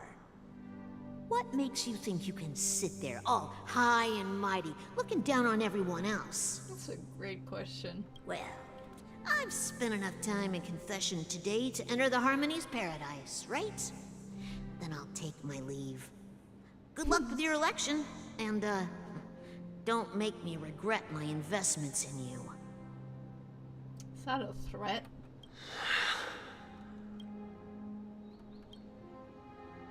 Oh, revered triple-faced soul, hear my doubts. Who can judge the strong when their power hides their crimes? Who can vouch for the weak when they will pay any price to survive? Who can comfort the purest souls when even they get led astray? If the strong defending the weak is truly the foundation of paradise, then who is responsible for the suffering and anguish in this wretched world? Well? Brother? Brother? Brother, are you alright? He's just like, Oh, buddy. I'm fine. Are you? I've been working long hours, and I just made a trip to Dreamflux Reef and back. So, I'm a bit out of sorts. Mm-hmm. But it'll all be over before we know it. I'm sure. You've been working non-stop on the Charmony Festival, Mr. Sunday, and no one could have predicted this incident. Even if the Stellaron does pose a grave threat, I still feel sorry for all the trouble we've caused you. No need to worry about troubling anyone. The Charmony Festival was meant to spread joy and harmony across the cosmos. But now that we know the truth, I'm afraid we'll have to cancel it. Oh no. It has always been our wish to make everyone happy, so we'll do our best to explain everything to the Dream Master. I'm sure he'll understand. Sure. Even if the negotiation does not go smoothly, I'll refuse to go on stage. Without the Chord Master, the Harmonious Choir would not arrive, and the Charmony Festival would be just a grand performance, and nothing more. I'm relieved to see your determination. Yay. You know, since arriving in Penacony, we haven't had any contact with this Dream Master himself. I'd heard of the heads of the 5 major lineages, but the Dream Master is a mystery to me. Yeah.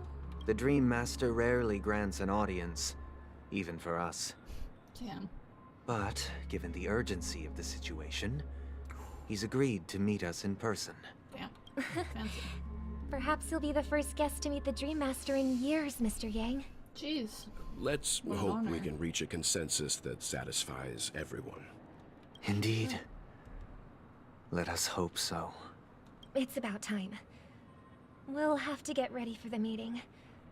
I apologize for any inconvenience caused by the urgency. Oh. Don't worry. I'll be waiting here. I hope they don't just flutter away. Dear, it's Mr. Sunday! Hey, come over here! Hello? Looks like someone needs help. Let's go check it out. Is it Sparkles? Oh, Mr. Sunday. Hey there! Okay, see the moon in the sky? It's about the size of the cap on my Soul Glad bottle. Mm-hmm. If I just reached out my hand, I could grab the moon, couldn't I? I'm sure you could. The moon? You mean the Grand Theater? Oh, damn. Yeah. Look at me. I've been away from home for too long. I must be missing that moon. But it's no big deal. The Grand Theater here looks much better than the moon back home. It's just magnificent. Sure thing, buddy. They told me not to sell everything I had just to come to Penacony. How short-sighted. Well, are you the guy who sold his kids? Because I'm gonna have some words with you, buddy. Selling everything you had? Why would you go to such lengths? He even sold his kids, I think. Why? Can't you see? Life back home is miserable. It's not really living at all. And here you can just get drunk off your ass and pretend not to live, huh? It's better to be here at Penacony. No pain, no worries about tomorrow, just sweet dreams. You can do whatever you want. That's what I call living. Yeah, now this is the life. I see. Is this truly living? Hard no. Huh? What did you say, young lady? Young lady? I didn't quite catch that. Young lady? What are you, 50? Child? Oh, it's nothing, sir. You see, the traffic on Glocks Avenue can be dangerous. How about I ask a Bloodhound family member to escort you to Ideen Park over there, so you can continue enjoying your sweet dream? Oh, yeah, that's a great idea. Wow, no wonder you were the leader of this sweet dream. You're totally a lifesaver. See you around, Mr. Sunday, and it was nice chatting with you. Huh. Well, one existential crisis after the other. What's up, sister? What's up, sis? This is the land of the dreams. But why do they live like this? Well? The man we ran into, he doesn't seem happy at all. Well, I guess that is like the Las Vegas ification of this. Even though sweet dreams are nice, they're just illusions. But for him, they're the only way to survive, even if it means giving up on reality. That's not really living at all. Nor... I suppose you have a point. But, in my opinion, that's how most people live their lives. Why do you say that? You think that man is not actually living, but that's not quite accurate. Even without Penacony, people create their own illusions called self-value. People believe they have a predetermined value to fulfill. Gaining value means gaining power, and those deemed worthless are seen as the weak. However, value doesn't come out of thin air, and there's a limit to it. To accumulate value, people have to take from others. So, the weak get exploited and oppressed. Are you suggesting that this is not how things should be? Exactly. But, ironically, people don't think there's anything wrong with it, because they uphold the illusory notion of self-value, and even the weak believe in it. Okay. The survival of the fittest. That's where all the tragedies in the world come from. Yeah. People come to the sweet dream in Penacony to escape from that reality and find solace.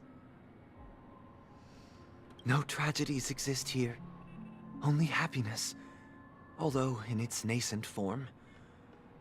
Isn't that the same paradise we yearn for in our dreams?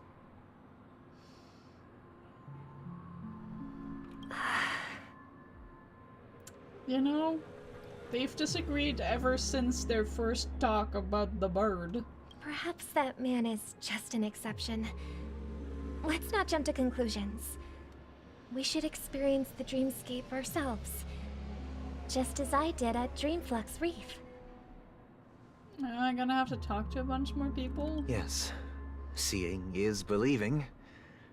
I'll accompany you. The Dream Master hasn't shown up yet, so we have some time for a stroll. Yay. I don't want to talk to people. My bad. Didn't want to cause any accidents. Hello, lady! Glad to meet you again, Robin. How are the preparations for the Charmony Festival coming along? We're all so excited about it. Well? It's going smoothly. Thanks for making the trip to join the festival. You're too kind, Robin. It's a pleasure to have guests from all over the universe celebrating day and night. I can't stand being lonely or bored, so this jubilant dreamscape is perfect for me. But if this went on forever, would it get boring too? Yes. Nah, not at all. Who would get tired of having so much fun? Well, I Every would. day, you get to wear fancy clothes, explore all sorts of dream bubbles, indulge in delicious food without gaining weight, and you never get old or sick. As long as you can afford a room, this place is the ultimate paradise. Note, as long as you can afford a room. But you know that only a few things can be brought back from the dreamscape to reality, right? That's exactly why I don't plan on bringing anything back. Just enjoying the dream itself is good enough for me. I mean, I'm not one of those long-living species. I only have around 60 or 70 years in this lifetime, and there's so much to worry about. Being happy here is pure bliss. Well, there's a whole thing about getting older and enjoying that time. But I suppose in times where shit like that is possible, that potentially gets romanticized a whole lot less. Only in this sweet dream can I truly feel like I'm in control of my life and fate. Who would want to go back to reality after experiencing this bliss? Well, I would. It would get quite a lot for me, so I don't know. I see. I genuinely wish you all the happiness in the world. And I wish you a fantastic performance, Robin! I'm off to the Blue Hour for the ball. See you later. Bye. Seems like that guest's perspective didn't resonate with you either. She had a valid point. And I could sense her genuine happiness. It's just that... What you're trying to say is, she thinks she's in control of her life. But in reality, she's just escaping from reality and seeking solace in this sweet dream. Once she steps out of this sanctuary, everything will be lost. Kinda. Well, she did make mention of being able to afford a room. Didn't she? Yes. However, the paradise in our dreams, it doesn't have to end. You're acting suspicious, Sunday. Not that I think that you're sparkles, but more in the sense of something else is up with you and I want to know what it is. No. And the paradise we yearn for shouldn't be just a fleeting dream either. Fair. I want to talk to people.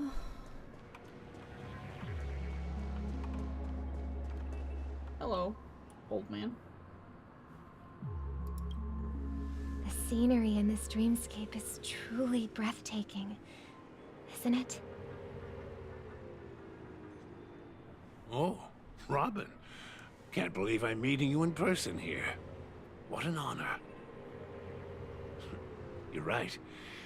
Even though time stands still in this dreamscape, it always feels fresh. I find something new every time. A philosophical mind. I hope I'm not intruding.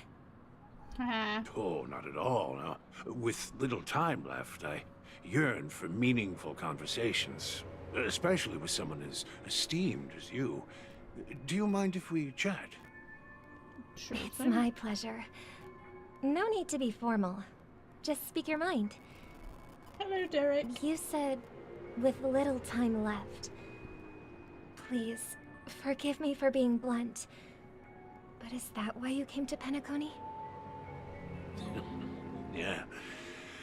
I was part of a war, and while escaping from the Sarkosian mothership, I got exposed to some radioactive materials. And then, all my comrades died, and my hometown was wiped out by neutron bombardments. I couldn't bear to live with everything I knew gone. Well? That's when I heard about a possible solution here, so I came. How heart-wrenching. Very. I hope the family has been able to help you. Let's hope. They have, and I'm truly grateful for that. They provided me with a comfortable room, the most advanced life support devices in the cosmos, and a stellar team of caregivers. My physical body is now in the dream pool, sustained by life support. The me you see here is whole, rational, and no different from any other person. But I can't say the same for the me in the hotel room. My true appearance. Well, I hope you never have to witness it, Robin. So, you'll be living forever in this dreamscape, right? Oof. Just being able to live at all is good enough for me. Whether it's in this dreamscape or not, well, I don't really have much say in the matter. Yeah, fair. My world has been torn apart, and my life could end any second. So, even if this whole place is an illusion, it's still my paradise, and I'll treasure every moment I spend here.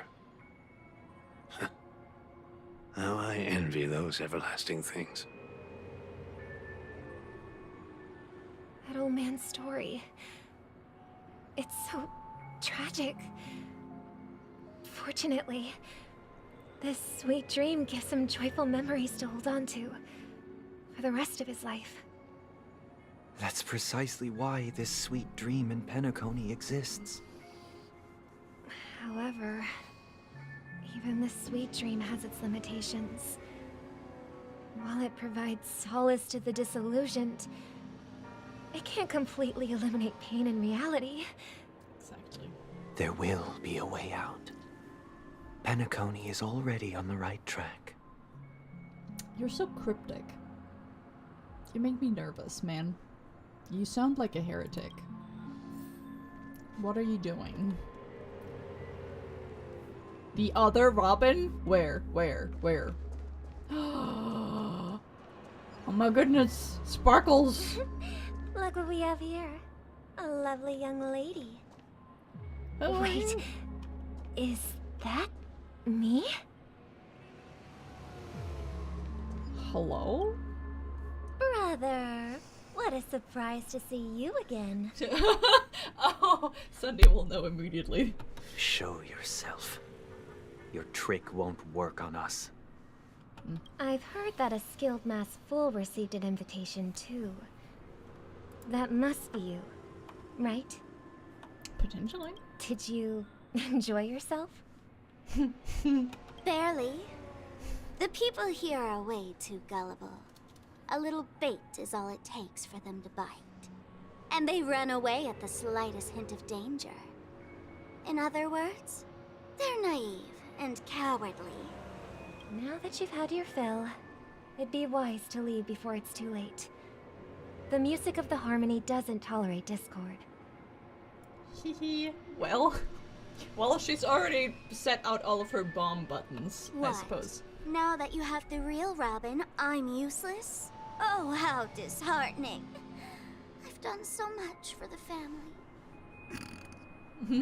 You should be thanking me, because if it weren't for me cleaning up this mess, Penacony would still be in shambles. Don't you think? What do you mean cleaning up this That mess? was a personal request from the head of the Iris family, and it has nothing to do with us. Step aside and stop causing trouble for the Charmony Festival. For a second I thought those were alarm clocks. The Charmony Festival? You think you can scare me? Yes. You think I have no idea what you're planning? Ooh hoo hoo hoo! Somebody's looking behind the curtain. I don't care what you're thinking, chicken wing boy. But I'm pretty sure our lovely Robin won't be appearing on stage. After all, you're well aware of what a sorry state this dreamscape is in under the banner of harmony. Penacony, the land of the dreams. Is this truly the paradise you desire? Well, it's definitely the paradise that Sunday desires. If it is the one Robin and the rest of the like-minded people want, I don't know. A lot of the people who are just guests here love this place. But it's not everybody. Stop it. Oh, hello. Yes? Hi, sir. What's the rush, chicken wing boy? Did I get to you? Did I come too close? Our paradise is none of your concern, masked fool. Leave now, or the family won't tolerate you anymore. Uh-huh. All right. I'll go. But Robin, I suggest you seriously consider this. Uh-huh. Do you really believe those living in dreams can escape pain and find true happiness? Well... Jesus, she's just going like, don't make me spiral. Well, I've done my part. And now Discord. I'm simply waiting for the fireworks to begin. Yippee! Here, the last 2 gifts for both of you. And don't lose them. If by some unfortunate chance the Charmony Festival starts against all odds, remember to use them during the show. And it'll be thrilling. Bang! Bang! I heard a raven cawing in the distance. It seems the Dream Master will arrive soon. The hell? Suppose let's go.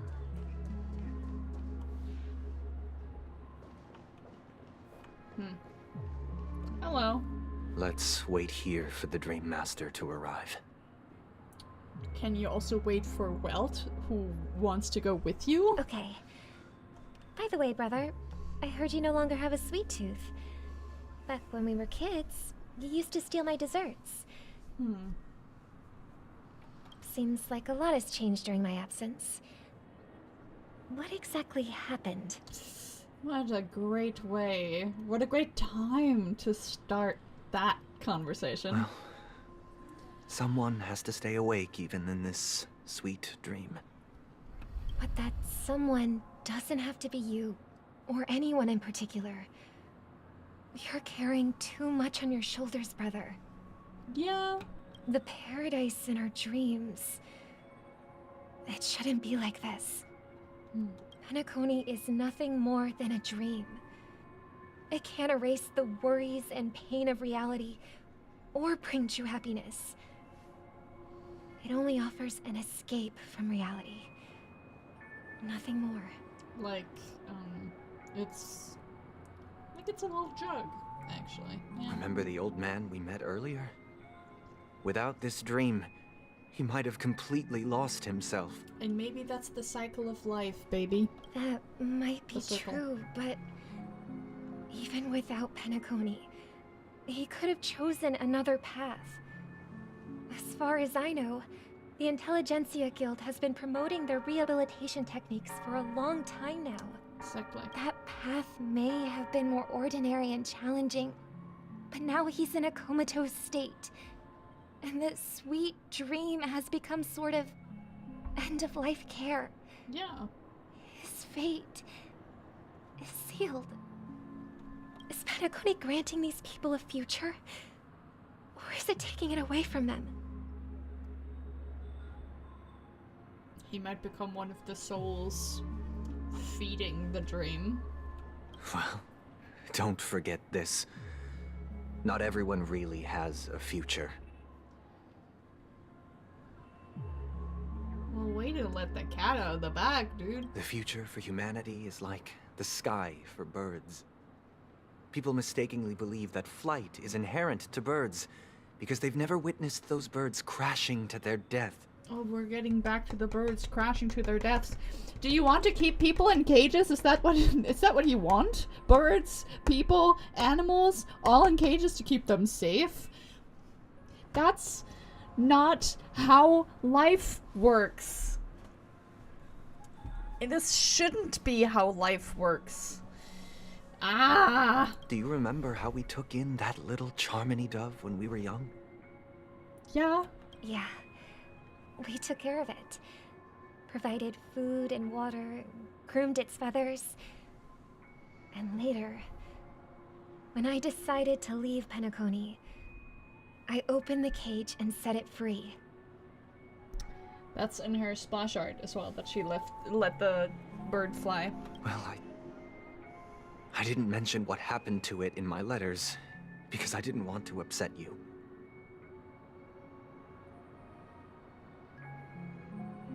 Did you kill it? Did it die by itself? Or did you manage to have something happened about it? Shortly after you left, it crashed to its death right in front of your window. I mean, one.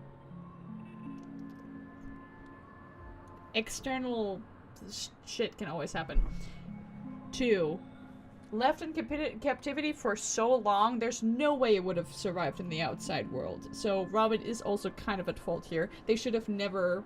Well, then in turn, Sunday is at fault. Because they should have never kept that bird in captivity, given it is a wild bird. And then released it back into the wild, because at that point, it is no longer capable to survive on its own. Because it does not know the danger of the outside world, it is used to getting food from other people and not scrounging for it themselves. Very bad. It's like leaving a house cat in the wild fending for itself. It's absolute dog shit. So, it's all wrong. This was inevitable. Because of the constellation of decisions that they've made. I had surmised as much. I knew you wouldn't have avoided mentioning the bird for no reason. Despite that unfortunate outcome, I still believe it was the right decision. Birds aren't meant to spend their lives in cages. They belong in the sky, even if they can't fly. But here's the thing. If there are birds in this world that can never fly, can we really assert that they belong in the sky? Well, there's penguins. They belong in the water, but they still do not belong in cages.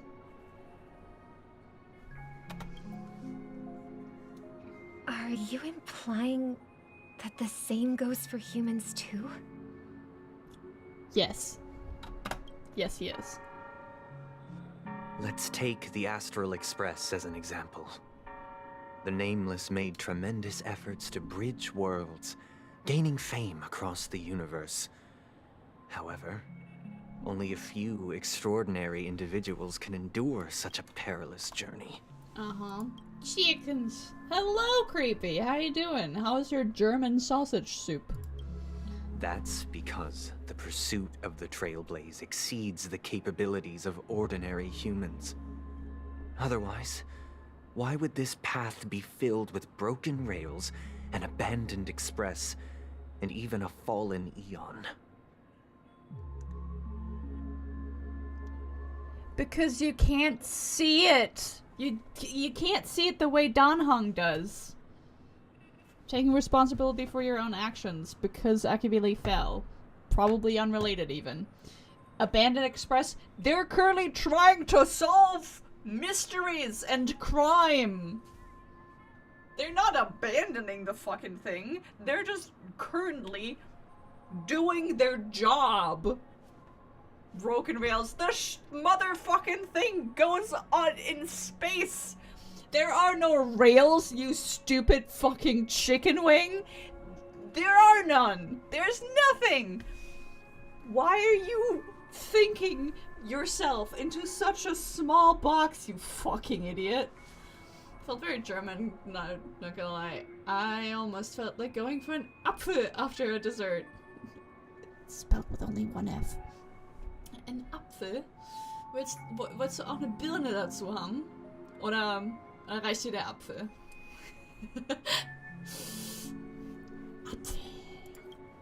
That's just sophistry. If that were true, then only the powerful would have the right to determine the future. Oh, I have a feeling he's gonna have stuff to say about that. Unfortunately, that's exactly what happens. Another name for the future is self-value.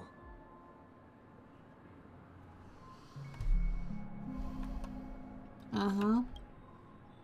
While this world has its fair share of heroes who inspire people and garner admiration for their heroic deeds, the majority of ordinary people will never become heroes in their lifetime. So? Some are born weak and vulnerable. Some find themselves trapped in unfortunate circumstances. Some fall victim to malice and cowardice. When it comes to survival, everyone is equal. And the weak can only watch as their value gets constantly diminished by external forces. That's why we should care for the weak and support them as if their suffering were our own. Yeah. That's what the Odes of Harmony have always taught us. Yeah. While the Harmony holds noble aspirations, the strong will always be strong, and the weak will always be weak. Even in this carefree dream. Human nature contains greatness, but it also harbors inherent weaknesses that can't be eradicated. So? In the end, if people can't even secure their own survival, they won't care about the illusory future of equality. As long as the law of survival of the fittest prevails, there will always be fledglings crashing to their death. You frustrate me with your so close-minded ideals. But if people don't live for the future, do they merely exist for survival? If even you, my brother, don't believe that the Harmony will save the weak, then which Eon can make our dreams come true? Is he gonna make his own Eon? He's gonna be like, fuck it, I'm gonna do it myself?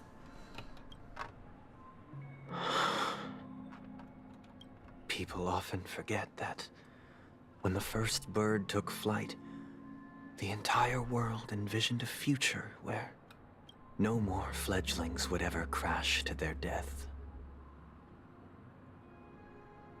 That's very idealistic and optimistic and unreasonable and unrealistic. Boy. Are you reading, sister? What are you reading? Trustful boy. Mr. Gopherwood gave me a picture book. It's about the story of the harmonic strings. If I could become a chord master, I'd like to summon Dominicus, the harmonious choir. I want to sing with everyone and spread our wishes so that all can feel happiness and joy. I see. Then I would summon the harmonious choir too. Don't you have a wish of your own, brother?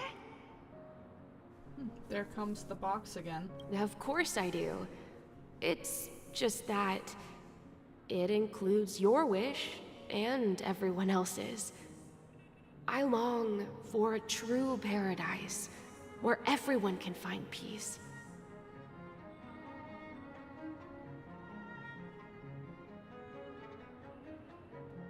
Well, it isn't this. Then, let's build a stage there and invite everyone to our performance so that both our wishes come true through the power of the harmonious choir. It's a deal then.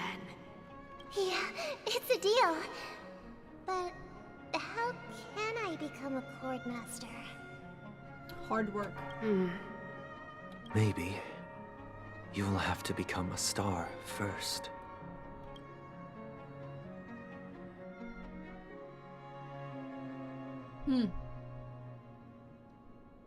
You're back sooner than I thought. Any results? Well? Yes. And now, it's up to us to forge ahead. Sweet. Since his last will has now been conveyed, my final mission is complete. Sweet. But pardon me if I sound curt. It's good to have determination. The path Mikhail left for you is not an easy one to tread. Why else would he have chosen to sleep in solitude, staking everything on some nameless in the future? But you have the numbers. And in numbers comes strength. So that might just delay your inevitable a little more. Yippee! Got any more encouraging words? So pessimistic, man. Come on. Let's let him As have I that. see it, relying on Welt's negotiations alone is far from enough. Yeah. Regardless of whether the other party will be compliant, negotiating simply allows us to meet them as equals and won't grant us an upper hand. Yeah. Penacony is our rival's home turf, and we already have very few chips left to play with. Rather than idly sit around while the family's got us blocked off, an offensive approach might be a wiser course of action. We're more familiar with the Stellaron's properties than most, and since it's the key to stabilizing the Sweet Dream, it's vital to the family's interests. By attacking their core interests, they're bound to retaliate hastily. And as the saying goes, haste makes waste. That's right. As long as we pose a threat to the Stellaron, either with words or otherwise, we have a chance at gaining the upper hand. Let's become a threat. But the problem is, on the eve of the Charmony Festival opening, how exactly are we going to get close to the theater? Family security will be airtight, and if we brute force it, even if we succeed, it's too risky. So, no one's gonna say anything? Then I'll raise my hand. I know the answer to this question. You, of all people? Way to be mean. Of course you do. I never doubted you for a second. Looks like we have one more ace up our sleeve. Time for the master stroke. Well, that's a Jingyeon reference. No, never doubted you. Teehee. The express crew would have been disbanded long ago if it weren't for me. I'm sure. So, I heard that before the Charmony Festival begins, there'll be a pageant to kick off the festival. It's called the Soul Glad TM Festivity Auditions, or something, and it's going to be held in the moment of Scorch Sand.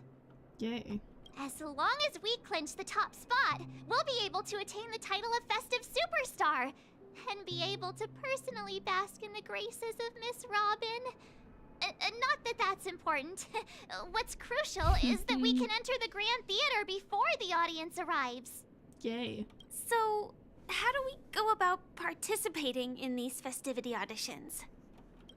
I've already procured special invite tickets from Miss Robin's fan club.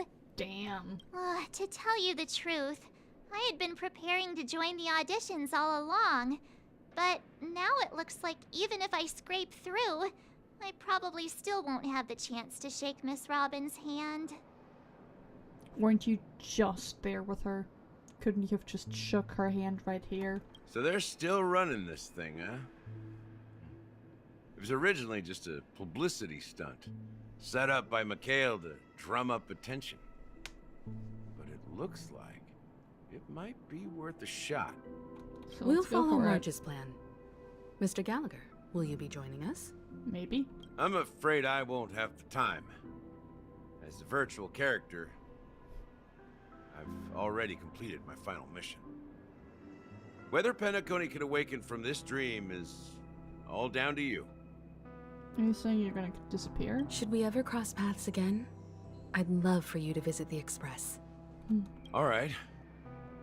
I'll have to add to that data bank of yours you've got on the Express. And Miss Firefly, we thank you for all your support.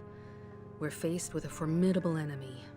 As long as the Astral Express and Stellaron Hunter's objectives are aligned, we're willing to cooperate with you. We've already come this far together. I'd like to join you for the rest of your journey on Penacony. Yay. I'm pleased that we can finally fight shoulder to shoulder. I couldn't ask for a better ending. This is also the spirit of the Trailblaze. Now, everyone, let's prepare to move out. Transformers, move out. Let's go. Alright.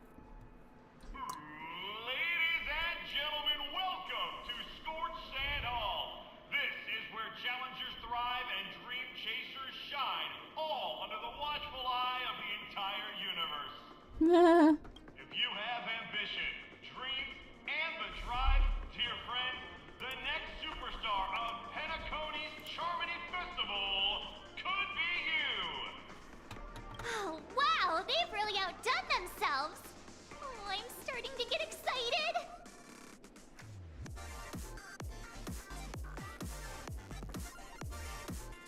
Oh, this is really fun. Oh, this is really fun. Fuck, can I? Figure out what this is.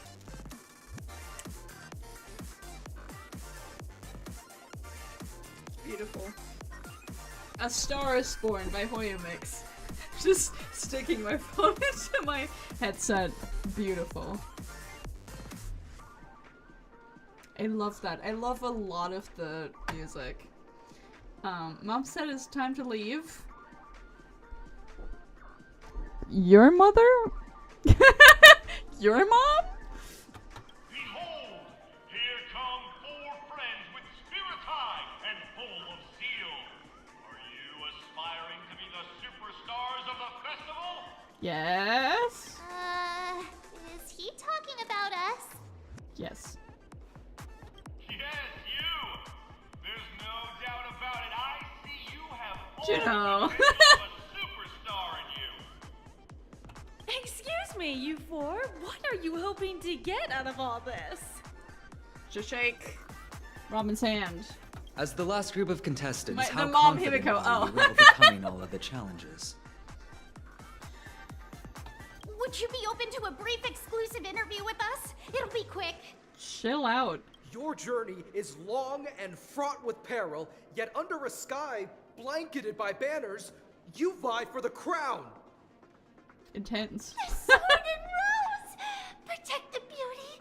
The beauty, the beauty! Magnificent and majestic! Weren't you just the one out front getting smashed drunk? Also, is the background the Titan Stone whatever's? This music fucks so hard, man. It's so good. A knight's head is hard as steel. Brotherland's focus is stubborn as a heel. We don't all have to be winners, but if we don't have fun, we'd all be sinners.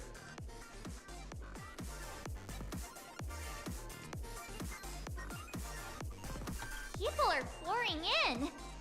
Kinda feels like all sorts of baddies are showing up. Let's get in there quickly and enter the competition. Ladies and gentlemen, please make way. Make way. Coming towards us now is one of Penacony's top 10 wealthiest tycoons and the soul-glad business empire's founder, Mr. Ideen. Allow me to introduce myself. I'm the director of Soulglad's factory, Ideen Lida. My four friends, introduce yourselves to the audience across the cosmos. Jesus Christ, no pressure. Hello, everybody. Hi. I'm Himiko. a nameless from the Astral Express, and these are my companions. Don't you guys need to hide your identities? You're broadcasting this. Can't hide it anyways. Penacony is plastered with our posters. And because the Astral Express is so well known, the family won't dare to make any rash moves. Hello, everybody. I'm Juno, and she's March 7th.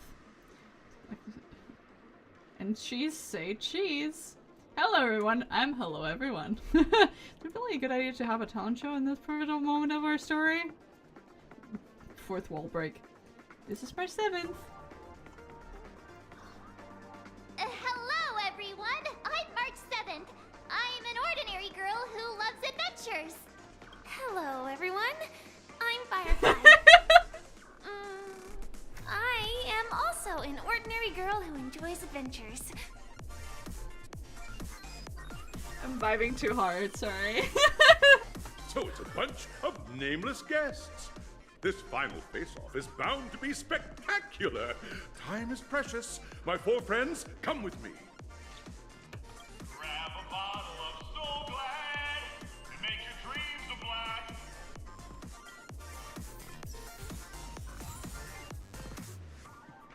Seabiscuit. Pass through the audition plaza and prepare to make your entrance. Fun. Oh, a sticker. Hello, dog. Perhaps the statue has witnessed the most joyful moments in the auditions. Using its incongruity with its surroundings, it quickly vanishes from your sight.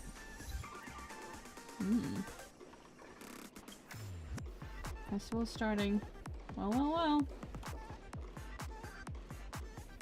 I love the little, like, sound wave that is surrounding this all. This is so fun. I love this so much. This is such a vibe. This entire room is such a vibe. This place is buzzing. That's right. This venue is a miniature representation of that time known as the era filled with boundless possibilities.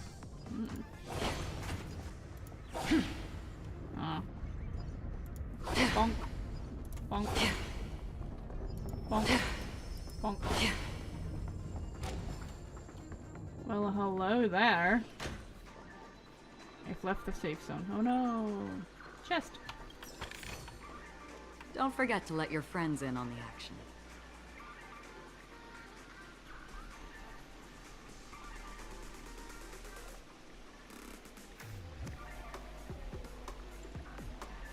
Also a great song.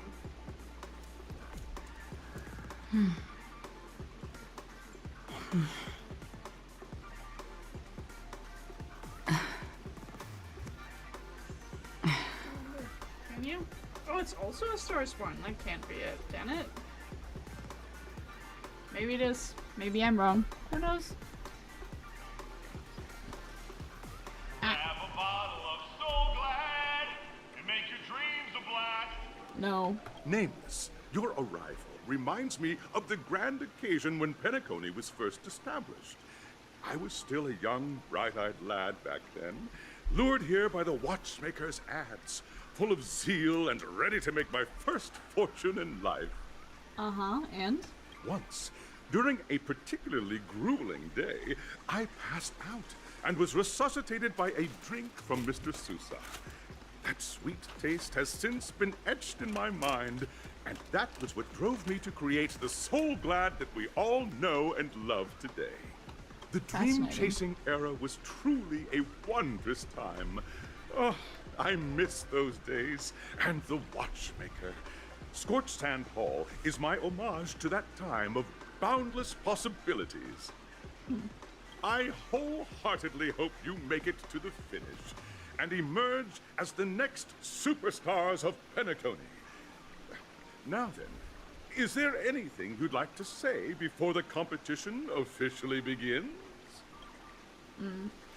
Nah, we'd win. Rest assured, we lose. Can we get the ball rolling? Yeah, let's go. There's that swift and decisive trailblazing spirit. How about you, Miss March? Well? Hello, everyone! Next up, get ready for the Mega March 7th adventure, where I'm going to break the speedrun world record! Trailblazing into the uncharted and challenging the limits. That's Miss March 7th for you. How about Miss Firefly? Well, I hope that by the end of this journey, everyone will have achieved the outcome that they hoped for. how cryptic. Ah, a wonderful wish. Miss Himiko, what are you expecting from your team? Great question. Safety first, everyone. Put your seatbelts on, kids. Simple words, but full of warmth. Like a true mother. Waiting for you are 3 stages, each connected to that era. The first 2 stages offer 2 distinct paths to choose from, with unique challenges on each route. Okay. And in the last stage, you will face off against a champion who has defended the title to this very day. A beloved contender whose noble virtues are unrivaled.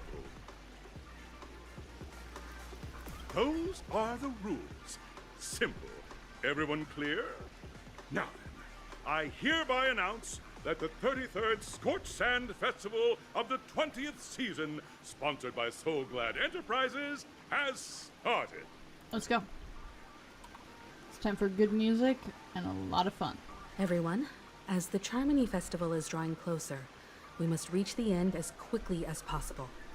Factoring in efficiency and safety, splitting up into 2 groups is the best choice. Sure. March and I haven't known Miss Firefly for too long and aren't overly familiar with her. It'd probably be better if the 2 of you paired up. Sure. Fine by me. Let's do it. All right. I don't have a problem with that. Enough chit chat. Let's do this. We'll split into the assigned groups then. Let's not waste time. Woo! Alright. No time to waste. Yes. Welcome to the first stage of Soul Glad Enterprises' 33rd Scorched Sand Festival of the 20th season, Dream Play Fantasia. In this stage, you can choose between 2 challenges, the School of Acting or School of Action. School of Action. In the School of Acting challenge, you have to complete 3 performances from 3 scripts and move the panel judges. In the School of Action challenge, you have to defeat 3 groups of enemies convincingly and reach the end. Give me stuff to fight. Now, make your choice. Give me shit to fight.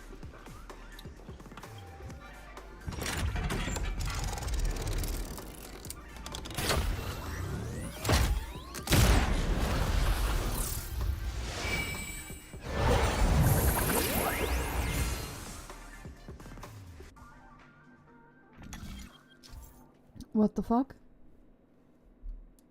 Okay.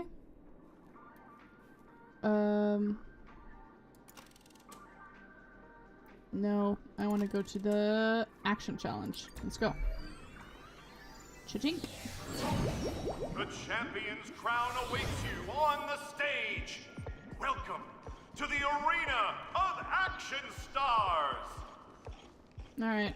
Hello. Competitors, allow me to introduce the rules of this challenge to you. No, just let me fight shit. There are a total of 3 stages up ahead, each with their own challenges. The enemies you will contend against are antagonists from the film Once Upon a Time in Dreams. Defeat them swiftly and decisively to set a new record. Sure. It's worth mentioning that the fastest time for this stage was achieved by a contestant with fiery red hair. Astoundingly, he overcame all enemies across the 3 stages in only 5 minutes. Time is of the essence.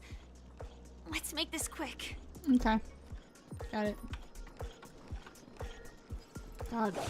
More and more of people who just keep talking to me. Stop talking. Contestants, you are about to confront the monsters of the primordial dreamscape. During this period, Penacony Sponsored by was Soul nothing Glad. but a barren wasteland. The dreamscape was fraught with strife and disorder, with memory zone memes running rampant. As dream chasers who've come to Penacony, defeating them is your first step towards success. You're so enthusiastic about this. All the Soul Glad is ours! Don't even think about plundering the Soul Glad from us! Okay. Fight me! More seasoning. More footwork. Mind your manners. On the still waters of oblivion. I weep for the departed. It too shall fall.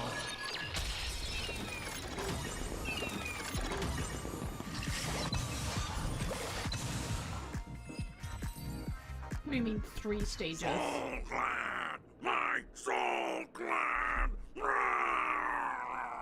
Pretty simple. I just hope these tests don't take too long. Yeah, I hope so too. Stage 2. Let me go! Let me go! Oh, fuck yeah, Banana Man. Congratulations on becoming the first group of dream chasers! Answering the call from the watchmaker, you are disappointed to learn that Penacony isn't paved with gold. No. Resigned to your current plight, you start from the hierarchical dredges, biding your time for a chance at success. Okay. Just as you're about to give up, a downpour sparks a business idea. You enter the umbrella business! But just as things are looking up, you encounter a competitor. Defeat them and emerge victorious from this trade war. Let's go. Why is our opponent so glad?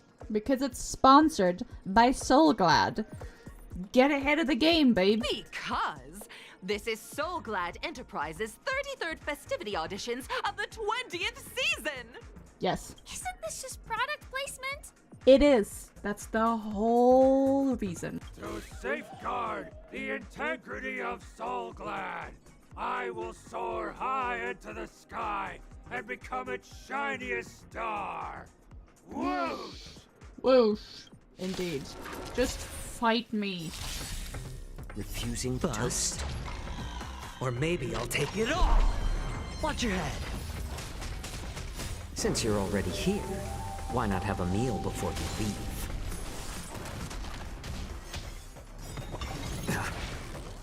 I weep for the departed. It too shall fall. Whoops. Beneath the waters lies an endless abyss.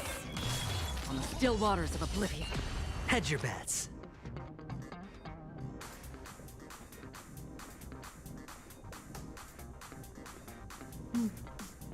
It's on me. Thought I heard a Ill choir. tidings manifest. Since you're already here, why not have a meal before you leave?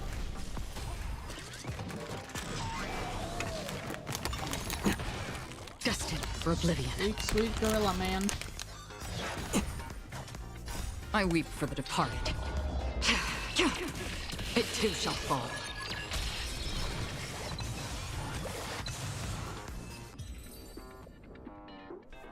The world kisses me with pain, and I provide with Soul Glad in return.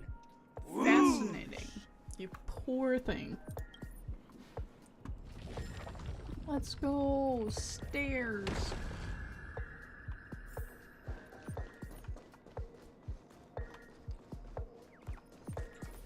Hello. Congratulations to our 2 dream chasers for establishing yourselves as budding stars in Penacony. However, now you face a competitor selling at low prices, pushing you to the brink of bankruptcy. You're so passionate about this. No matter how lengthy the battle, you always persevere. Topple this powerful opponent, and the tides will turn, paving a way to success! None will take my Soul Glad away from me. I will use the Transmutation Arcanum to turn into a dinosaur! Oh, a dinosaur! Devour my enemies! Rah! Grab a bottle of Soul Glad and make your dreams a blast! Rah! So corny. It's lovely. More season. Die. On the still waters of oblivion. Attribution will find you. Yeah. Distribution. It's just a tweener massage. Distribution. All right. Since you're already here, why not have a meal before you leave? I weep for the departed. It too shall fall. Bust? Or maybe I'll take it all! Watch your head. Ill fate descends. Destined for oblivion. Ah. Sounds like a bird. The body withers, but the Soul Glad name shall not. Weirdos. Ah, you truly are a beast! More than I can ever be. Big beyond overcooked who's been forced to play a monster. Poor thing. That should do it! Okay. Let's go. Mr. Yang is waiting for us. Let's go. Isn't this fight way off from the actual storyline? Kinda. Transforming into a dinosaur isn't imaginative enough for you? This is the sort of magic only seen on Penacony. Yeah. Anyway, let's get back on track. Where were we? Oh, that's right. After an extended battle, you finally emerged victorious!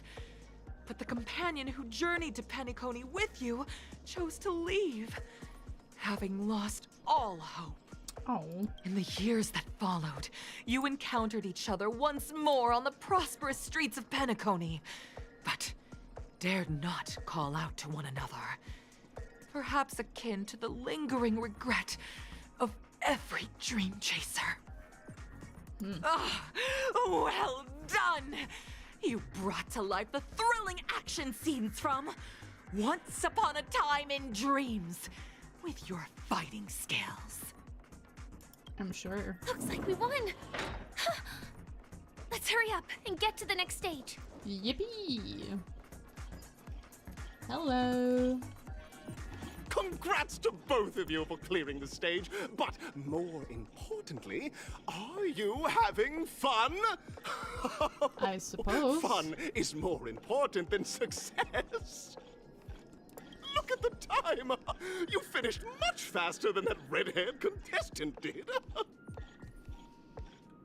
That red-haired contestant. Who is that exactly? That's a great question. You'll find out eventually, but only if you clear the next test first. Welcome to the second stage of the 33rd Scorched Sand Festival in the 20th season, sponsored by Soul Glad Enterprises. Gunfire time! Redhead. The only one I can think of is Luca, but he is from a planet that, you know, he wouldn't have been able to leave. You have the option to choose Gunfire and undergo Brother Hanu's trial, or Time, where you'll face Clucky's trial. And now, make your choice! Sure. Tell me again. What?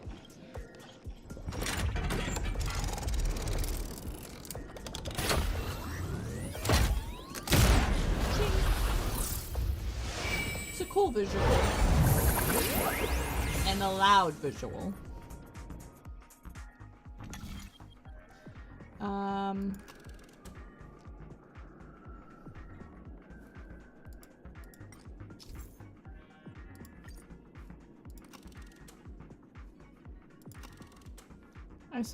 I suppose I want to take the one with the violence in it. Whatever that shall mean. Dear friends, welcome to the enchanting universe created by the Watchmaker. Awaiting you is the morally dubious yet ever charming character from the animated Clocky series, Hanu! It is said that these cartoon characters were inspired by the Watchmaker's own experiences. According to research by clocky scholars, the original Hanu of reality shared a deep friendship with the Watchmaker, akin to comrades in arms.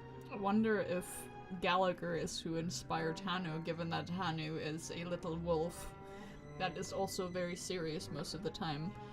Well, Gallagher also is, but I feel like no, but it would be very funny. Enter into the world of Hanu via the TV by the entrance and partake in an enchanting and suspenseful story with him. Good luck in there. Jesus. If it's a gunfire trial, we should be able to settle this with a fight, right? I hope this won't waste too much of our time. I don't know.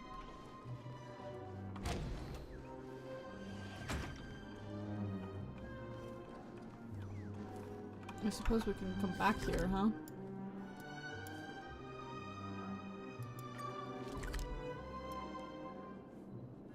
Interesting.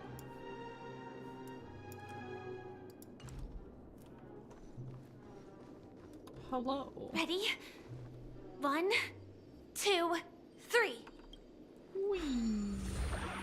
Hello. Are we both in control of this Hanu character? Oh. Very good.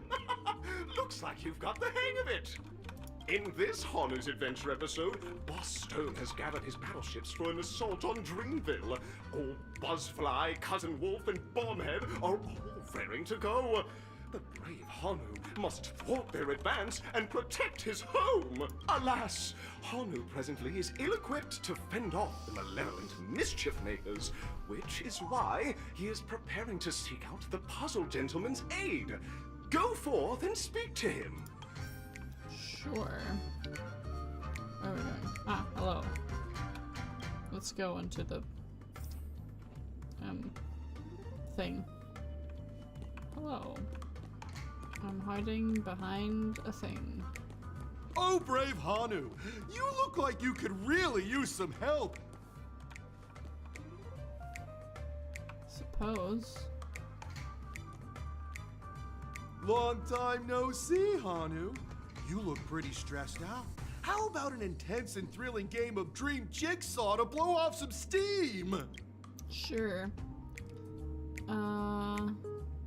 Gosh, this is the first time I've ever seen you crouch down. That had a really cool sounding humph. You let out a cool humph. It might just be the coolest humph in history. It reminds me of Dave Strider. I miss Dave Strider. Oh my! Are you telling me that Boss Stone has rallied the villains to seize Dreamville? What a dreadful twist of fate! Dreadful, really? Listen closely, Hanu. I'm aware you're in need of a suitable weapon. And I also know there's one just upstairs. But you know what? You'll have to play an exhilarating round of Dream Jigsaw first. No Jigsaw, no moving forward. I suppose. That's not fair, you have to help me now. You really want to say this to the Dreamweaver gentleman, but given your character's design, you can only respond with a cool... Yeah. Only someone as cool could produce such a humph. Now Perfection. scurry along, Hanu, but tread carefully. Two ne'er-do-wells are also eyeing those jigsaw pieces. Either outsmart them with the quick knockout, or ensure they don't catch you in the act. Sure. I can't wait to see you finish the Dream Jigsaw. Best of luck, Hanu. Thanks. Let's stay alert and make sure those monsters don't spot us. Okay.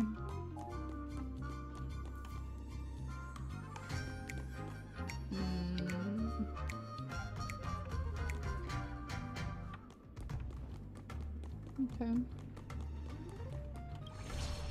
Let's get up here and get to that chest and the Look puzzle up there. piece.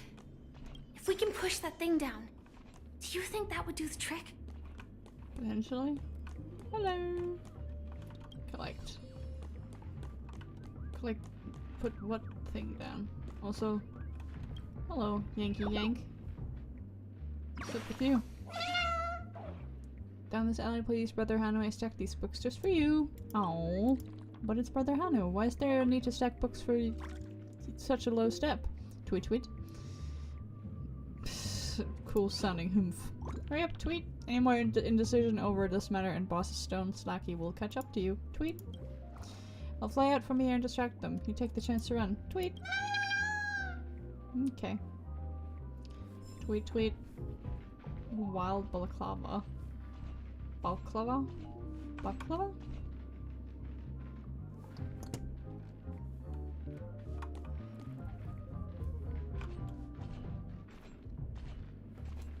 Where am I teleporting to was my question. Down there? Let's wait until he's gone. Oh, shite.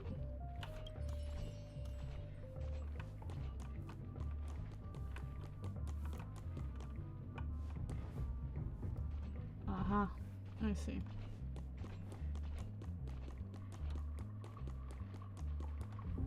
Suppose I'm gonna have to go back up there and push something off. Oh, you. I see. Push. Push. Push. Okay. Go back. Get down. Get down. Get up again. Finally, that's all the jigsaw pieces. Let's hurry back. Let's go. Chink a chink chunk. Alright, so we've got you. We've got you. We've got you. We've got you. You. You. And you. Easy. Oh my! The exquisite sensation of perfect alignment! My organizational itch has been quite thoroughly scratched. Same. Hurry now, Hanu. Touch that TV set and transform back into your old self. Then head upstairs. Your weapon awaits you there. Are such haphazard instructions really okay? Sure. Hanu vision.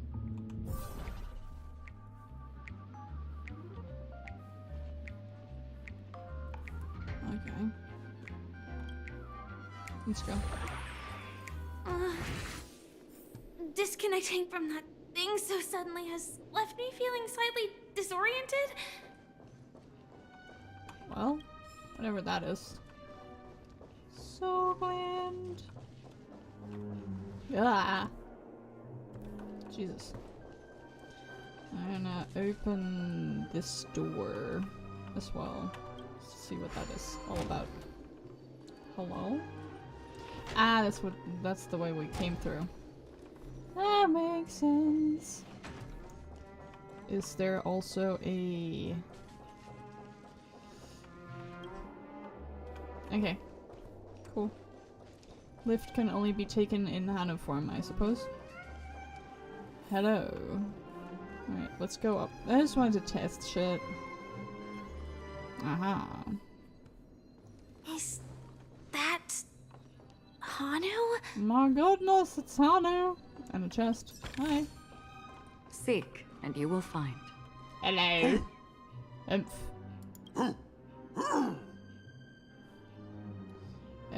Is staying in character really this much really necessary? What exactly is he talking about? No idea. Tick-tock! It's time for me to make an appearance! Can Firefly see him? How come you're here too? Lucky? No. I can also see him. Is this character part of the show? I suppose, yes. In Dreamville, Clocky is everywhere and can do anything! Like right now! I can be your translator! Tick-tock! Alright. Hanu says, battle! We must do battle! Of course. Why do you sound like Mickey Mouse? The enemy is at our doorstep, and we have no path of retreat for the future of Dreamville! Watch that suspicious-looking TV right now! Okay, got it. So they just jumped inside that TV. Yep. Sheesh. The logic in this plot and dialogue is really being pushed to its limits. Don't judge them too hard.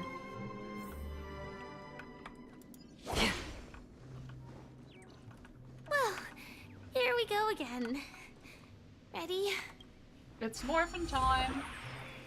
Let's go. I am gradually getting used to this. Huh. Who knows? I might even be able to perform some high-level moves with Hanu. Oh, did someone say high-level movies just now? That's right, pal. The upcoming script is just exploding with all sorts of high-level shenanigans. Last we saw, Hanu was preparing for battle. Suddenly, he hears heavy footsteps coming from the hallway, and malevolent mischief makers have broken into his home. But brave Hanu won't go down without a fight. He instantly sprints for the storage room, ready for a do-or-die showdown against the baddies. Well, let's go. But we still don't have any weapons in hand. Guess what? Hanu's favorite bazooka just so happens to be in that storage room. So get a move on. Let's go. What a coincidentally convenient plot twist. It'd be even more awesome if the organizers allowed me to wear armor. Jeez Louise. Chill out, Firefly. It's fine. Such a... The storage room. It's behind the shelves, right?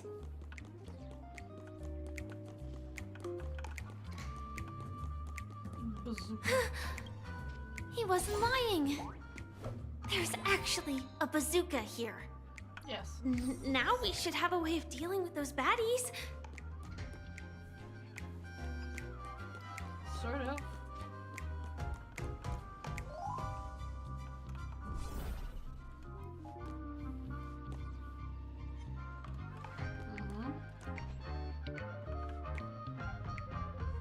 Come over here, buddy. I promise you'll be fine. Come here.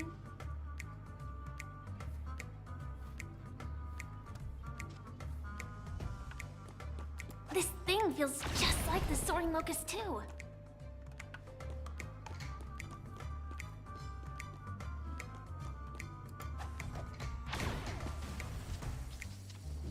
Oh, damn.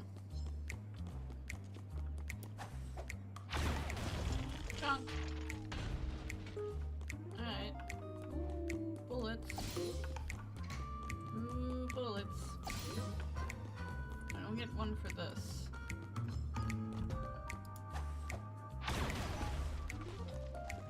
I suppose I'll just get the bullets from wherever I can. Aha! More people. Careful. It looks like we've got more company. Get ready to fire! Got it.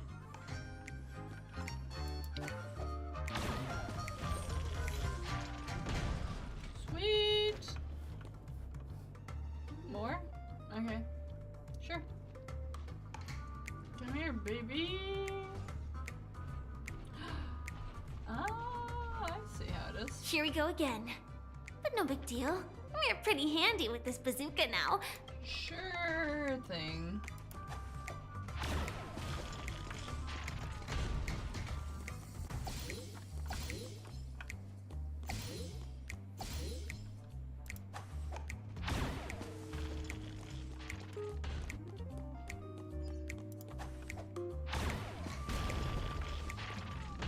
Look at that. It's crazy. That should be all of them, right? Sure. Oh my! Hanu is on a streak! Everyone! The stage is complete! Quickly! Head through the TV to the next stage! Yay! Okay, let's go. Next stage. Please.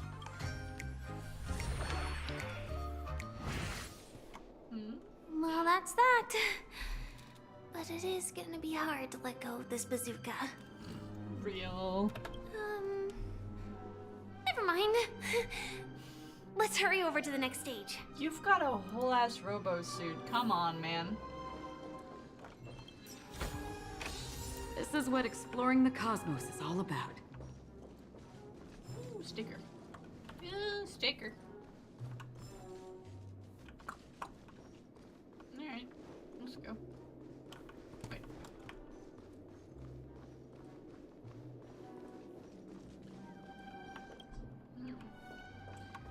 Can we open in current state? I kinda quickly wanna look. Can I open it in this state?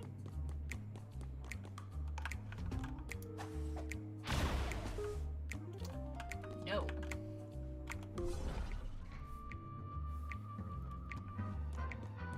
Well, worth a shot, I suppose. It's bazookin' time. Alright. Bye. Unmorph me, please. Return to myself.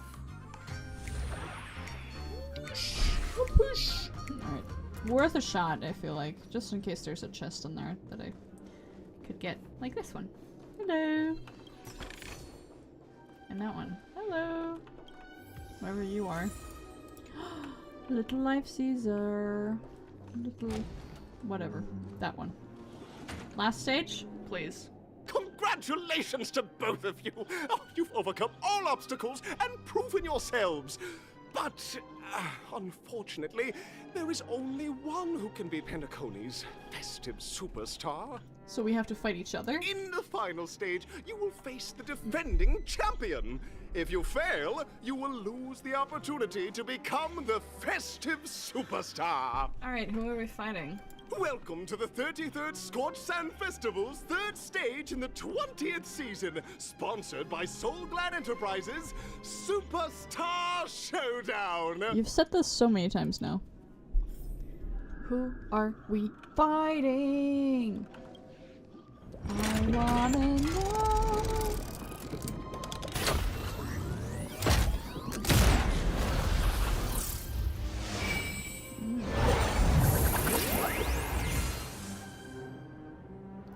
Fight, fight, fight, fight, fight, fight.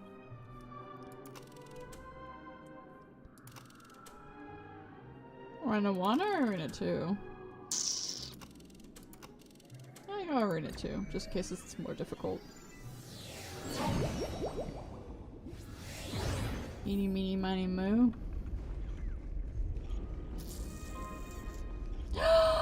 Oh my god, of course it's you, you piece of shit! No way. I think I just saw someone. Someone extraordinary.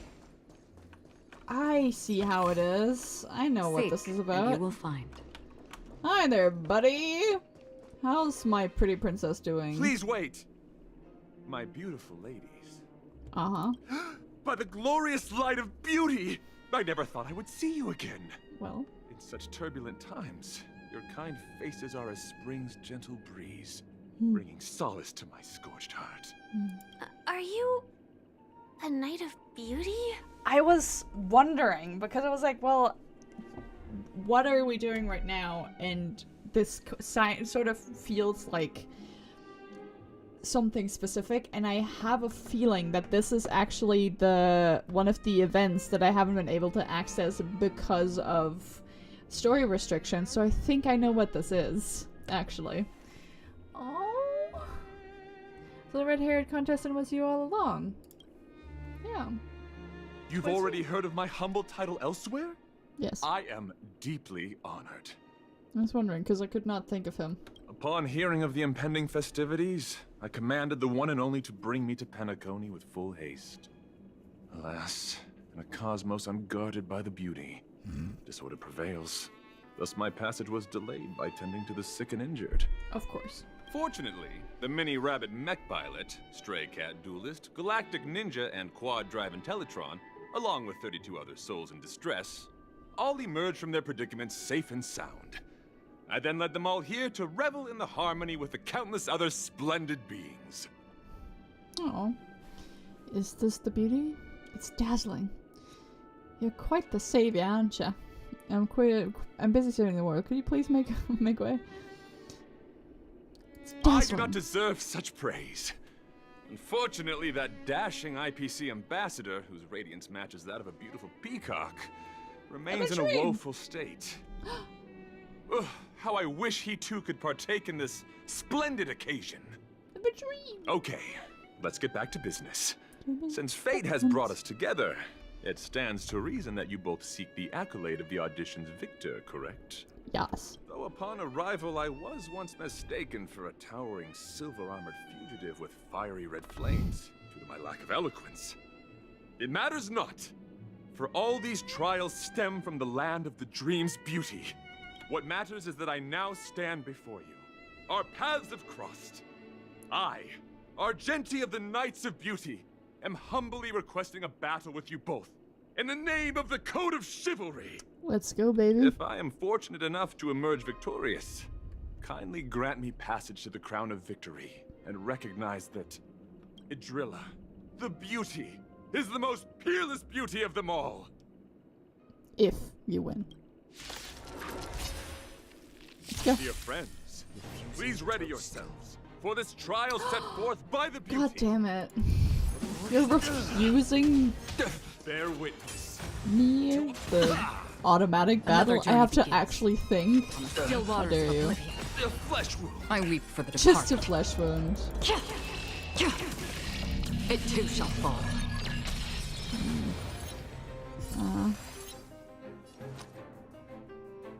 Spend freely. Confess. Put forth all your might. Mind your manners. All in. No. Memories are ever. Beneath the waters lies an endless abyss. It's better to make no move. Free will, or was it fate? I'm honored by you. Since you're already here, why not have a meal before you leave? Rise to the challenge. Ah, A flesh wound. my back. The dice have been bust. Oh, Or maybe I'll take it off. Watch your head. Pledge thy loyalty. Could have potentially had more luck or been quicker with I weep for the my departed. guy Booty, but I suppose this is fine as It well. too shall fall. Your convictions, my friends, are indeed awe-inspiring. It's a pity. The laurels of victory belong to Idrilla. A flesh wound.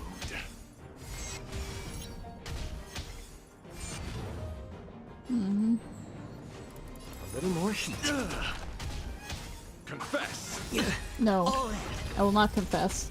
I'm honored. Since you're already here, why not have a meal before you leave? Put forth all your might. No. What do you want to know? Ill fate descends. Another journey begins. Watch your head. A flesh wound. I weep for the departed. No flesh wound, only death. It too shall fall. That's enough. I have come to grasp the sincerity of your cause. Good. I yield. You better. Beautiful! Truly a captivating contest. It is through you that I realized to uphold the honor of Idrilla, I must further hone my skills. Bone your skills, please, What a yes. beautiful lesson indeed. Go forth, my dear friend. Beautiful miss. The audition's crown is yours to claim. How chivalrous. I shall remain here, gazing from afar as you bask in the limelight, joining the audience in offering you the most heartfelt cheers and applause. Thank you. We don't have much time. May fate allow us to meet again, Knight of Beauty. Let's go. In that case, let's make our way to the end. I sure hope we won't Penacony's be. really thronging with talent. I hope we make it in time. Wait. Da-da-da. No, upper public shot. That one. No. So I was wrong. Huh. Funny. Human comedy. Because maybe I was... Also Divergent Universe. That's something else entirely. Listen, maybe I was confused. That's on me. It also wasn't this. So that's something else as well.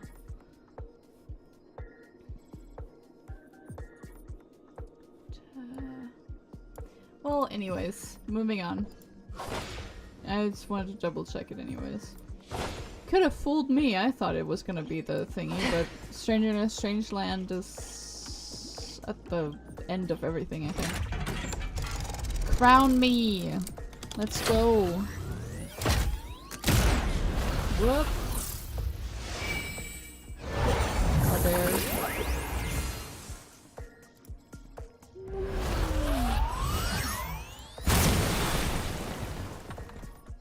Off of me? Yay! I won! Yippee. Congratulations to the Galactic Baseballer and Firefly on becoming this Scorched Sand Festival's champions! I'm a Look forward to champion! their amazing entrance in the Charmony Festival! Thank you for your handsy applause. Round of applause to our aspiring young Aww. We even get light sticks. Oh god, a talk show? My least favorite. Who are we talking to? What's going on? Congratulations to the both of you on becoming the festive superstars of this year's Charmony Festival. Before entering the Grand Theater, Who are you? on I behalf of knew the it. organizers, extend my sincere congratulations to you, wishing you joy under their radiance. What are you up to Sunday, huh? What are you doing here?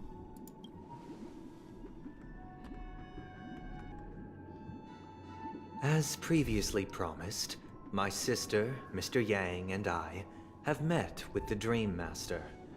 We delved into the truth about Penacony and its Stellaron, and have come to a consensus. Uh-huh. Both I and the Oak family cannot acquiesce to your request. Okay. Just as expected. That Sunday is a... We acknowledge the Yes. perspective of you, Nameless. Penacony does require change, but not as you propose. The planet of festivities cannot and will not revert to a place characterized by chaos, disorder, or anarchy. I don't think that was their intent. Through your journey of overcoming obstacles, you must have glimpsed the essence of that era. The vulnerable ruthlessly eliminated, equality non-existent, common folk living precarious lives, eking out a dreary existence. Ultimately, only heroes like yourselves manage to achieve success. I beg to differ. But I would dare ask, if you did not possess the special status of having a Stellaron, and you were but an anonymous and frail member among the masses, which Penacony would you prefer? None, I just go on my merry way. A dystopia for the survival of the fittest? Or a sweet dream paradise for all? There's nothing wrong with being the fittest. A sweet dream paradise doesn't sound too bad. I don't know. Why are you asking me? What do I have to do with it all? That's not the point! Don't let him mislead you! I would never. Mr. Sunday, even if the members of the Oak family can't fully agree on what to do about the Stellaron, now's not exactly the time to be holding an extensive discourse about Penacony's past and future, is it? For him it is, for The sure. Stellaron issue concerns the life and death of everyone on Penacony. If anyone has a better suggestion, the crew is more than willing to listen. Also, it'd be best to tell us the ins and outs of that meeting. I have the feeling that the meeting hasn't even happened yet. This way, we'll at least know what Welt and Miss Robin are dealing with, and the reason why they failed to make our appointment. Ah, Navigator. That is precisely my intention. With all present, Let's begin by discussing the details of that meeting. Let's talk about our tribulations and choices, our ideals and beliefs, and our final course of action. The only path to take. To fight? Can I fight you? Can I fight you? I want to fight you. Let me fight you Sunday. A while ago. Yeah? You mean to say that for the longest time, there have been scoundrels who would use the Charmity Festival that I have bequeathed to the masses as a tool to realize their ambition? Indeed, Dream Master. Once the Charmony Festival begins, the Stellaron's powers, along with the song, will be broadcast across the entire planet of Penacony. And then everyone in their dreams will be unable to awaken. This is indeed surprising to me. The dreamscape is maintained by the collective effort of the 5 families. If someone were to use the Charmony Festival to recklessly disseminate the power of the Stellaron, this individual must hold a position of great authority. Do you have any suspects? I'd like to ask, did you really not know of the Stellaron's existence? I would have never thought that this nameless would point the spear at me. Quite astonishing indeed. If I have offended, the Astral Express extends its sincere apologies. But the current circumstances are dire and leave no room for meticulous inquiry. We're doing this out of concern for the Dreamscape's safety. So, if you could, please alleviate our concerns. Dream Master, it's just to prove that the Charmony Festival has nothing to do with the Stellaron. If we're being overly cautious, I will return to the stage to offer tribute in song, just per the arrangement.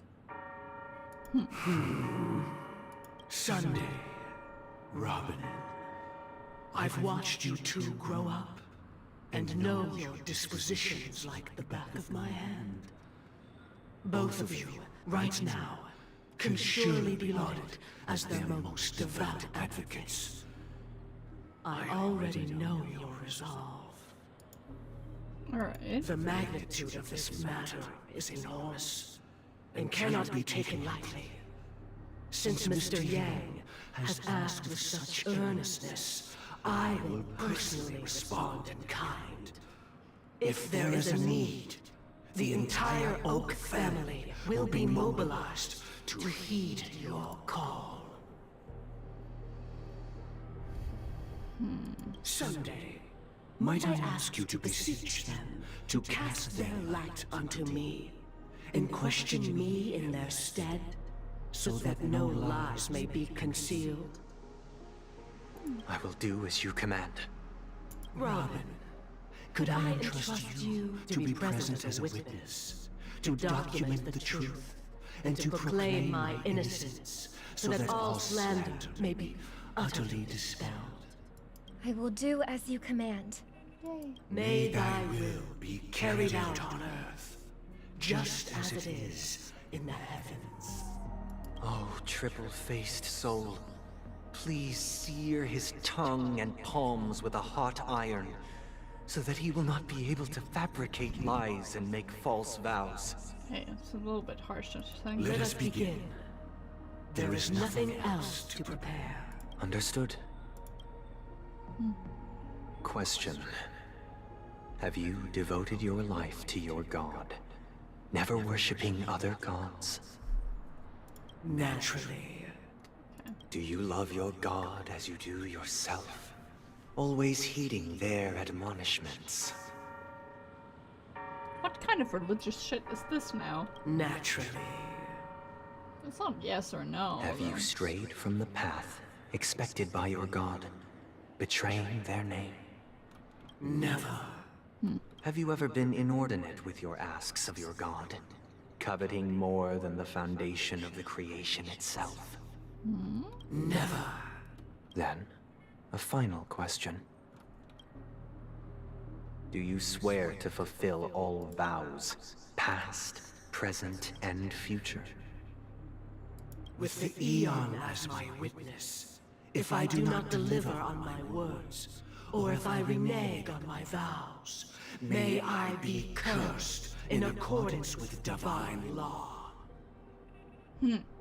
They have seen your faith, and have endorsed your faith.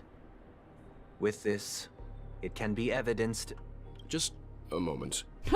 Just like, actually. What is it, Mr. Yang? I have another question I hope to have answered. To my understanding, the family's harmony and prosperity have never relied on so-called divine laws. The god you both mentioned, are they truly Shipe? Well, that's, you know, they might be, you know,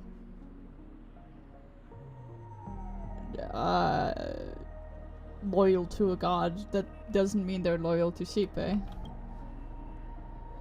Mr. Yang should know that those belonging to the family toil together as if they were kin, embracing solidarity and unity under their light.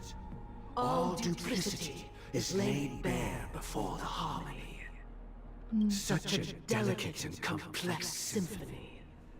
Which other god could perfectly harmonize this, if not for the great one, Shipe? Perfectly harmonize. Therein lies the problem. It isn't an outsider lurking in the shadows who changed the harmony, but a dissonance that has surreptitiously emerged from within this very symphony itself. Jesus, okay, detective. In the distant past, there existed an Eon. With one flick of the wrist, they crafted the laws of the cosmos. Their followers formed the Beyond the Sky Choir, spreading solemn and reverent hymns throughout the universe. Later, they fell. The route traversed by this Eon clashed with the harmony, ultimately being absorbed and fused into it. The chorus that once reverberated across worlds fell silent, and when it echoed anew, it was transformed into the hymn of harmony. Fascinating. Though an Eon may perish, paths with no masters still linger.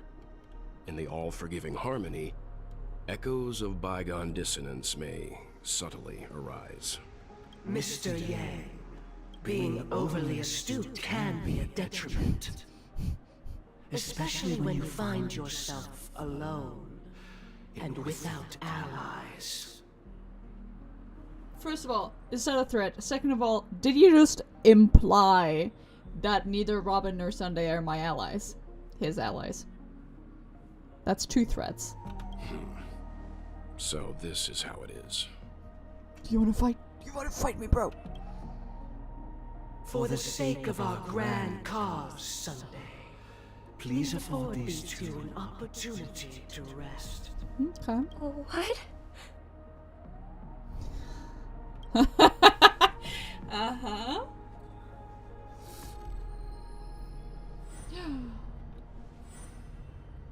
Oh no. Sorry, Robin. It's just you. I did not wish for you to know this.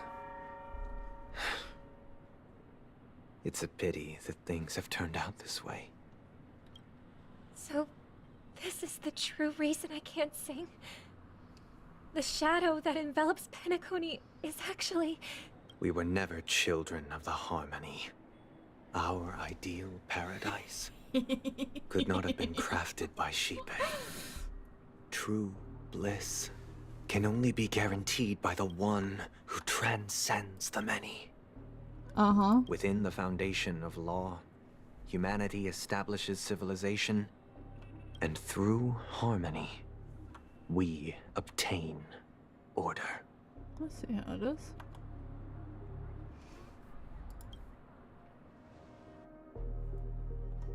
Cool. Unbelievable. To think that there would be remnants of the Order on Penacony. What have you done with Mr. Yang and Miss Robin? They've deaded. Don't worry. I just gave them some time alone to ponder their fates. You should know that these actions make you an enemy of the Astral Express. That's very funny, actually. Should we need to stand against the Nameless, it would only be myself and the Oak family involved. But we haven't reached that point yet, have we? No. Your efforts for the justice of Penacony are evident to everyone, and have been widely observed. Uh-huh. You want to talk terms with us? Stop beating around the bush and get to the point! Patience is a virtue. However, I won't hold it against you. On the contrary, I'm here to make my intentions clear. You shall die! If it is the order that drove you to imprison Welt and Robin, and you're using them to coerce our compliance, then there'll be no point in entertaining any type of discussion. You're mistaken, Miss Himiko. They are in very safe hands, and just as the family has always proclaimed, no one can be harmed in the dreamscape, least of all in the beautiful new world belonging to the Order. Penacony and the entire universe have witnessed far too much innocent bloodshed. The strong wield their blades against the weak, and the victors push the vanquished to the brink of life. Natural selection. The world abides by this principle, establishing the well-being of humanity atop the corpses of the downtrodden. Only we, or rather, I, possess the power to put an end to this farce. Uh-huh. So you've decided to resurrect a dead Eon? No one's ever done such a thing. Well? If Miss Himiko is interested, let's draw back the veil and speak candidly. I've always firmly believed that people can understand one another through peaceful means. I'm willing to divulge the unembellished truth as to the intentions of the Order's Pathstriders, so that you will make better judgment for the Astral Express, for Penacony, and for this stretch of the universe. Words can hardly do justice to the beauty of that ideal. So, come with me, everyone. Let us retrace our steps, and see once again where this road leads. Huh? Where'd he go? To the toilet. Welcome. This isn't any location in Penacony's dreamscape.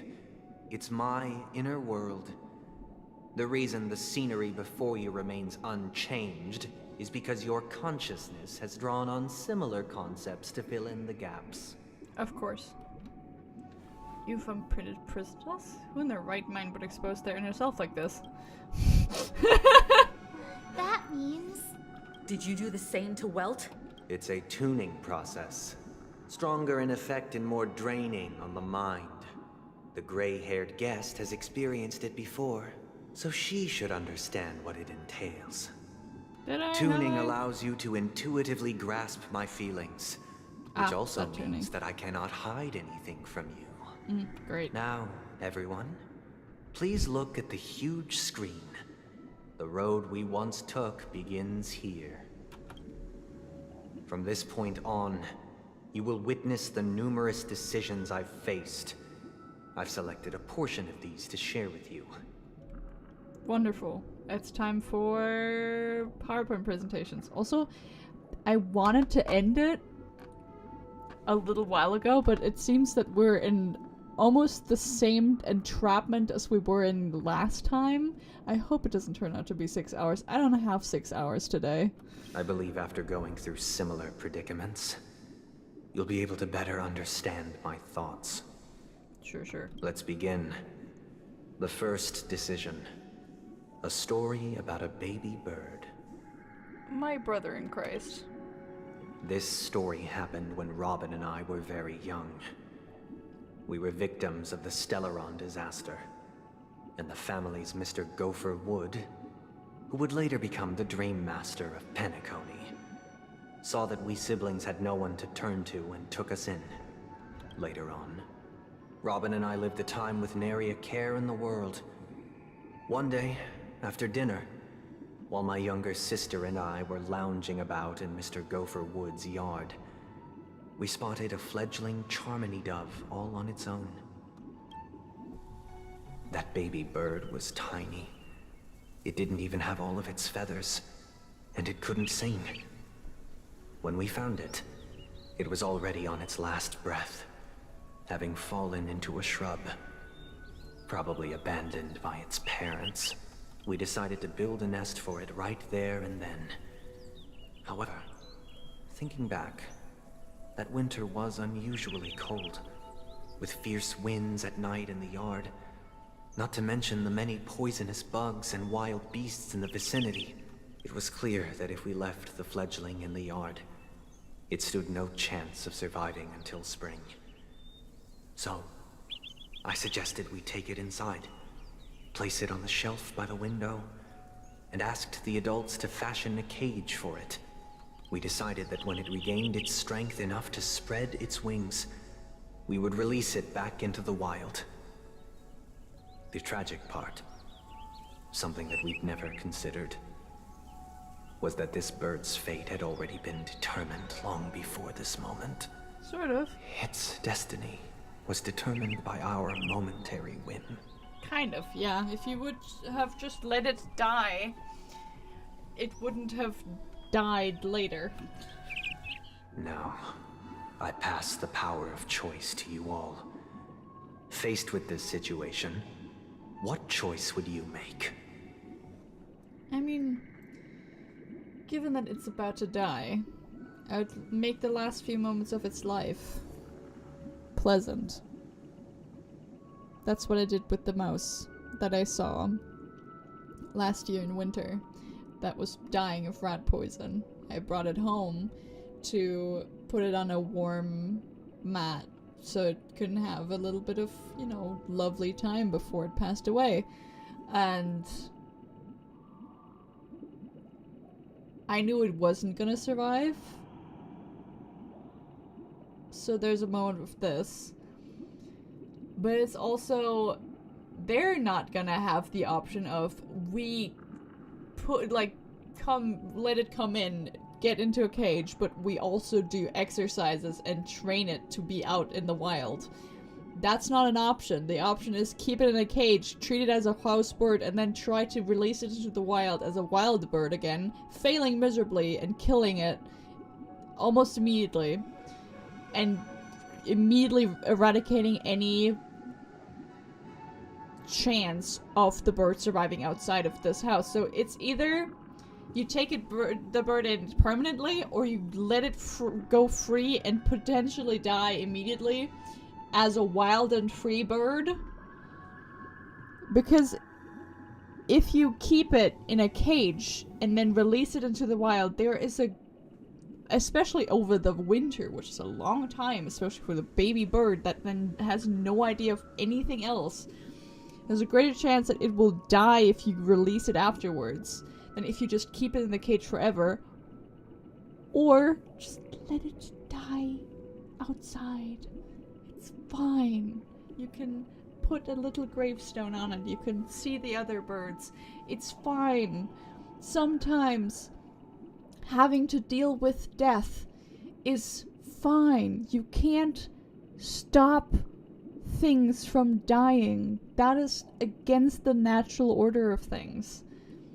So sometimes you can't save everybody. You can't save everybody from their fate of dying, and sometimes you have to accept that.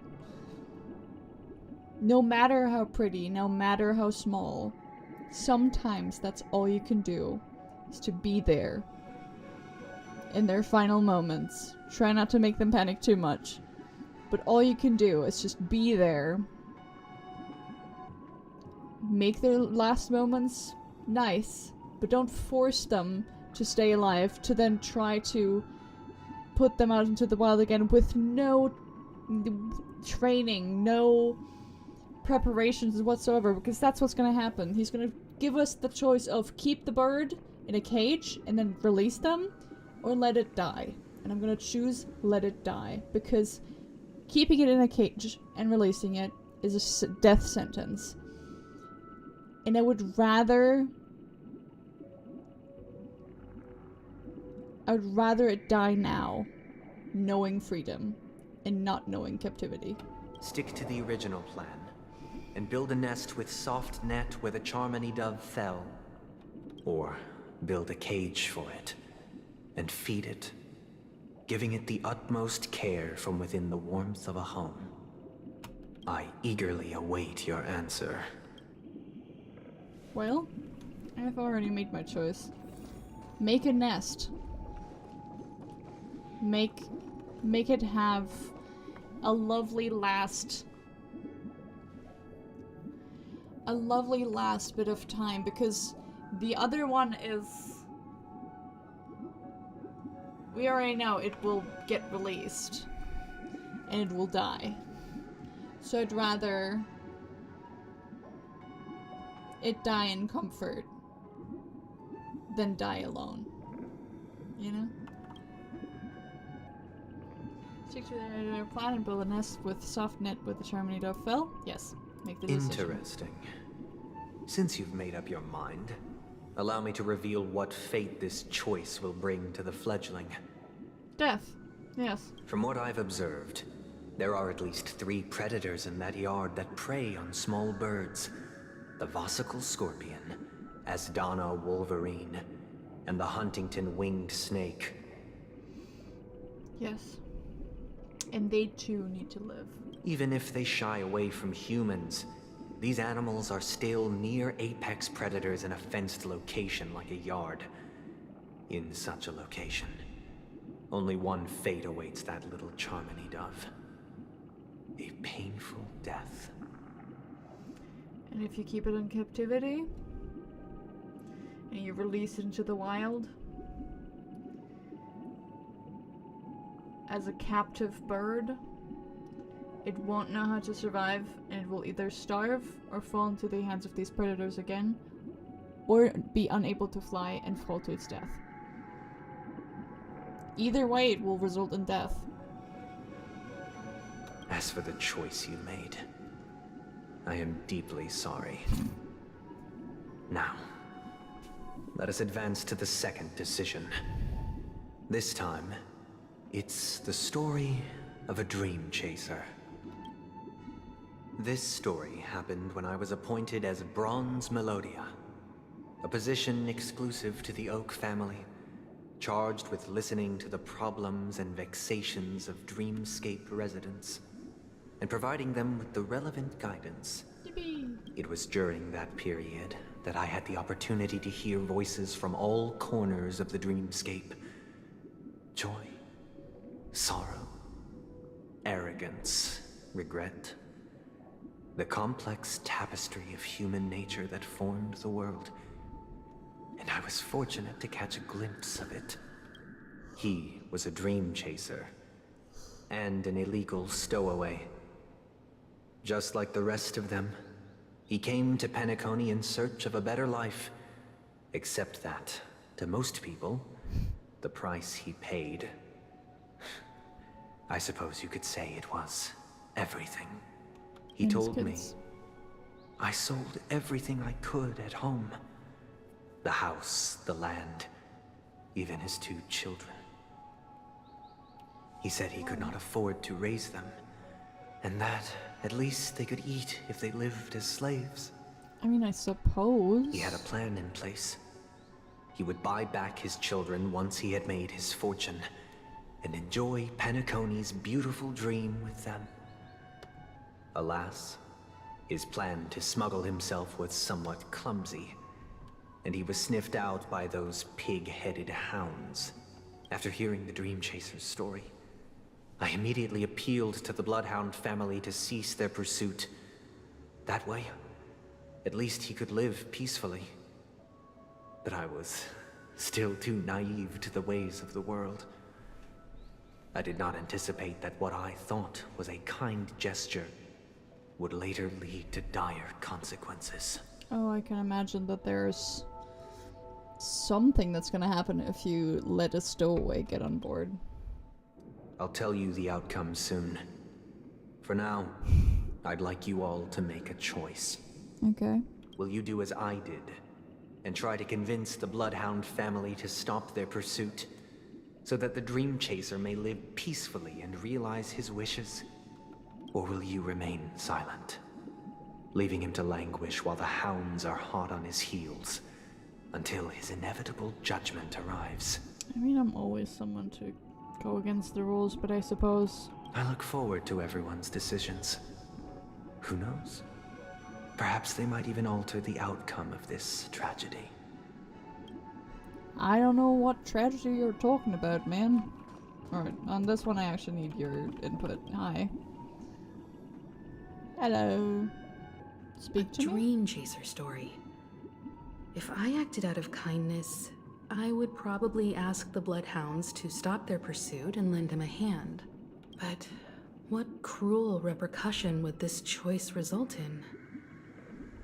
I think Sunday must have been deeply impressed by the limitations of the strong defending the weak through this incident.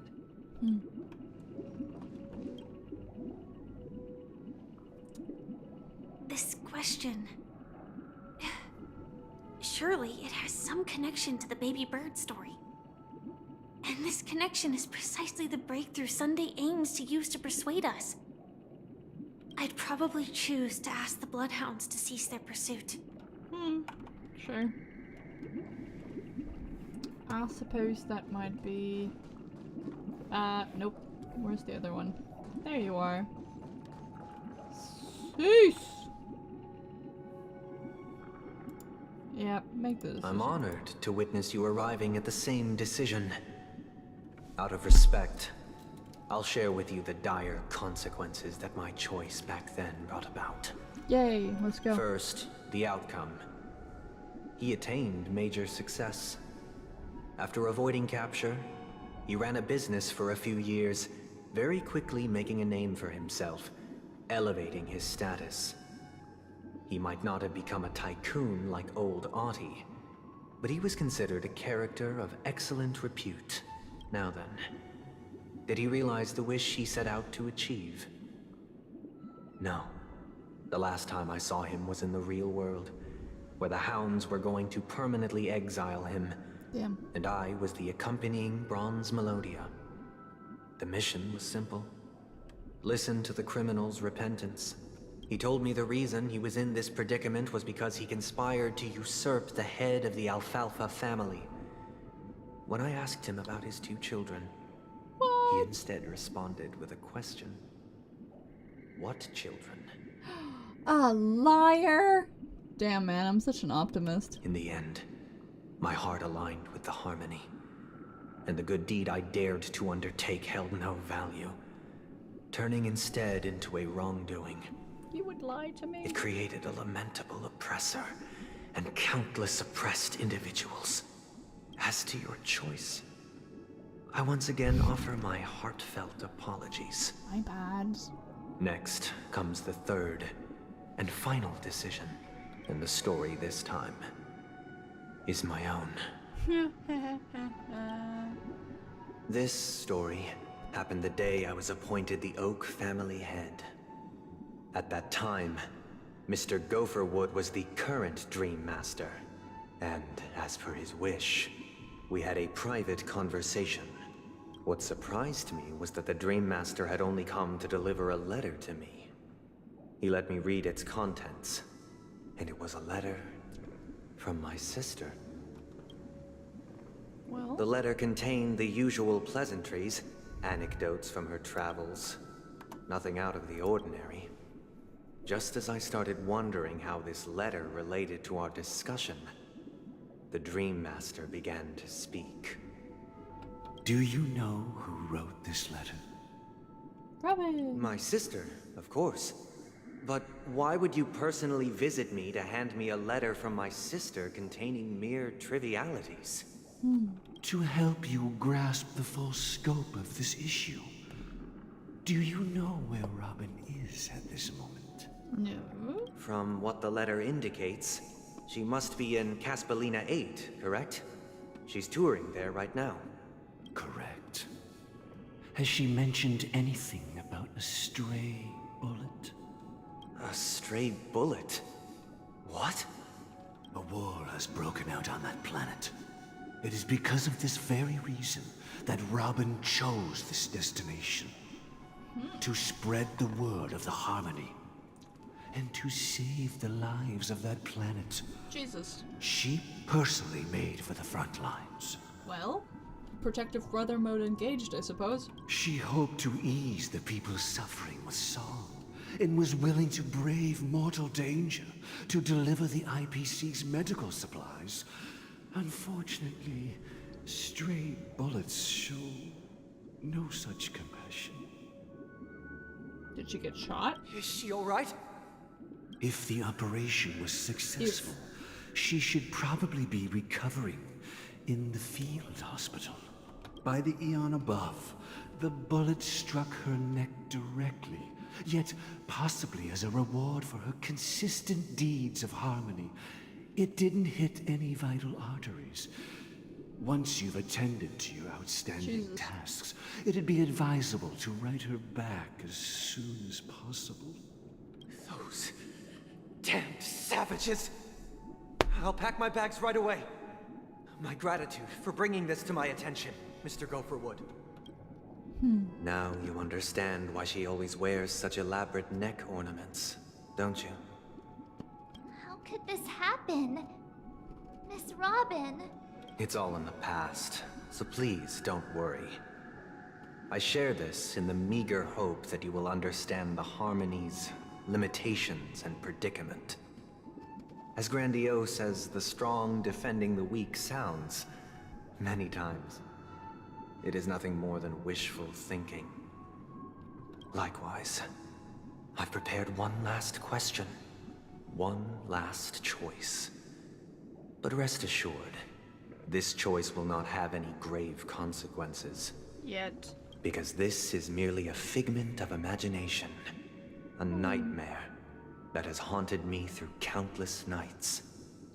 If you ever had the opportunity to make a choice like I did, would you still support Robin's journey on the path of harmony? Yes, because she's her own person. She can decide for herself, and if her decision is to follow the journey of the path of harmony, that's her decision. She's her own individual. If she chooses that, all we can do is give her advice, and if she does not choose to take that advice, that is not our problem anymore. We have given her advice, and the rest is her decision. If she is not actively being a tyrant or a dictator or doing anything that is really, really, really, really, really bad, there's no reason to stop her. Sure, she might get hurt, she might die. It's her decision. All we can do is be there for the fallout. Support Robin to go on her journey. Stop Robin from going on. No. Support.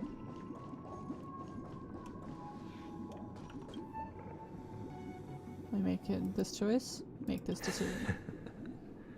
I see. We disagree, I suppose. I am now aware of everyone's stances. Yippee. Raising these questions merely serves to illustrate one point. The plight of Penacony cannot be salvaged by the Harmony. The true foundation for a sweet dream paradise can only be established through the order, where the strong govern the weak. Are you sure? I know the suffering of being tormented, the turmoil of losing your way, how sorrow and even despair set in when matters don't work out. All of this causes me unending pain, because this is not what happiness is at all. We must teach the weak how to live a happy life. And this life isn't some noble propriety that the upper crust preaches, but in definitive terms, a way of survival that belongs to everyone. So what is your definition of living a happy life? By my sister's side, in safety and happiness, in a cage, whoa. Good question. Human consciousness is fundamentally an illusion, a cage known as self-worth. People lured in by this illusion make mistakes, yet still ask that external influences bear the burden. When one mistake after the next permeates the masses, they become impossible to trace. Thus, the amassing of these individual cages culminate to form a prison. A place dictated only by the rule of survival of the fittest. Nature is always accompanied by predation and sacrifice. Its antithesis is known as order. That is what I want to do. Unite people's happiness under the banner of order. They won't need to make bitter choices any longer, nor face the weaknesses of humanity. They can cast aside their primal instincts to build a haven for mankind. Simply describing thoughts is far too abstract, so allow me to provide a simple example.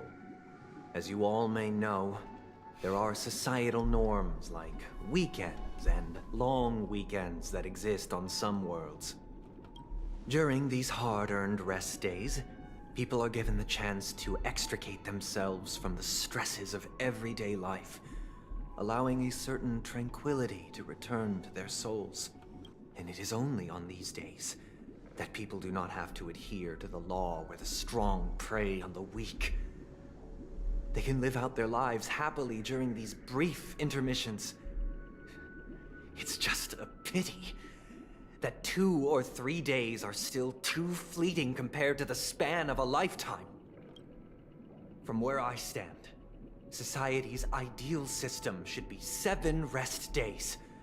Following Sunday, there should ensue a second, a third, and indeed an infinite procession of Sundays.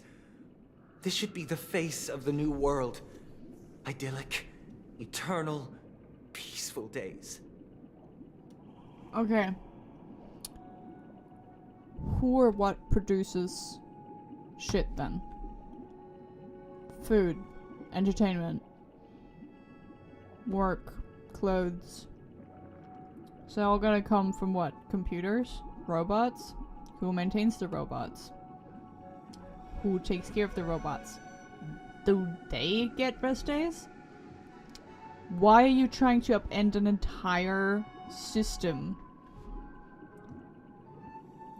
to make it all idyllic without looking at, well, like, what is your plan for everything that society is also built on? Who makes food? Where does the food come from? Who maintains the food? Who maintains the sources of food? Are you gonna outsource all of that shit? Is this gonna be another private club that only people who are strong enough get into? Is it only for Penacony? Where is that coming from? I don't know. I don't have a lot of great arguments, but this does seem like it's kind of stupid. Not gonna lie. Like, sure, I'm always an advocate for more rest days, but then you'd have to make sure that there's at least, like, some way both work at the same time. Maybe there's 4 days of work, 4 days of rest, and large groups of people are always set into, like, varying patterns, you know? So people have rest days at the same time that other people have work days, and then work days and other rest days, so it's never gonna be all of the rest days at the same time. Maybe some overlap, maybe some don't,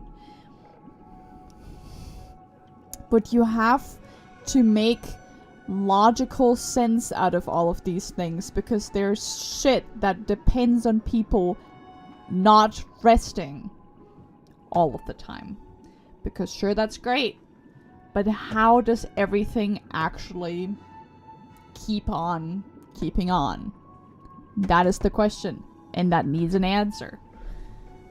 If you want to make it all automatic, there should still be people trying to maintain it, and that means that there is no rest days for those people. If you want eternal rest days, who maintains everything else? And would that then again make a hierarchy? Like, it's too many open questions for this to be. This is a pipe dream. And thus, every person can return to their base selves in this utopia. Some gaze in reverence at the stars, pouring their whole beings into calculating the distance between us and the isolated world of Pagana. Meanwhile, some seek refuge in quiet corners, holding one another, unencumbered by the chains of unwelcome obligations. Sweetheart, how is the world gonna keep on turning? There would be no need to bear the hardships of reality. Only in this way can humanity face the inevitable end with the purest of spirit, living a life of dignity. This is what it is to live in bliss. Miss Firefly, you who are stricken with entropy loss syndrome, you of all would surely understand this.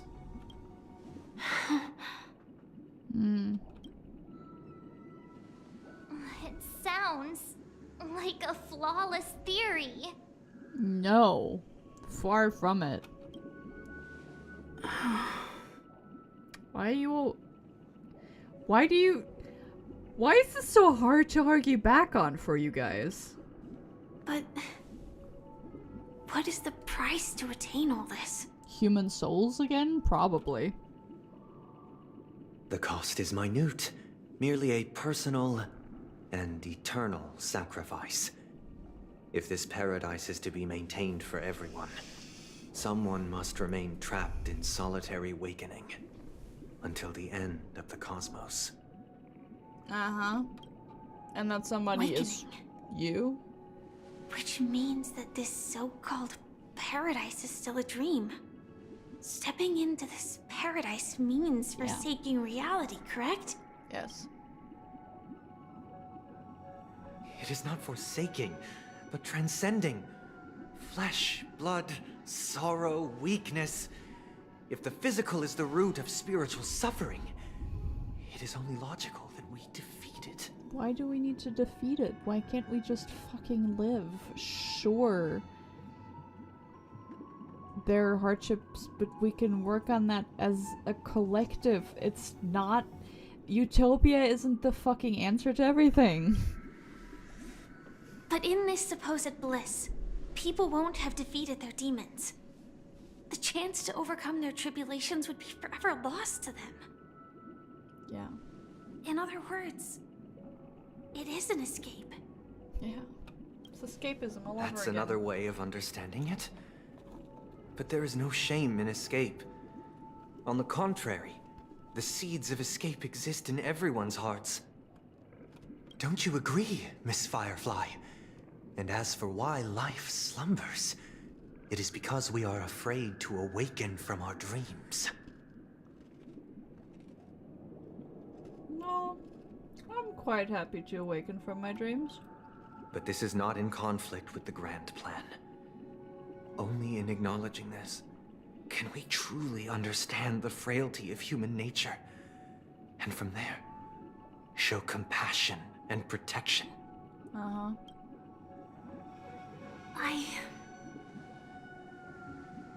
I admit that you are a born leader. Your perspective on humanity brims with pessimism. Mm-hmm. Yet, but unlike you, I live for the self. From my perspective, individuals making choices for themselves is their birthright.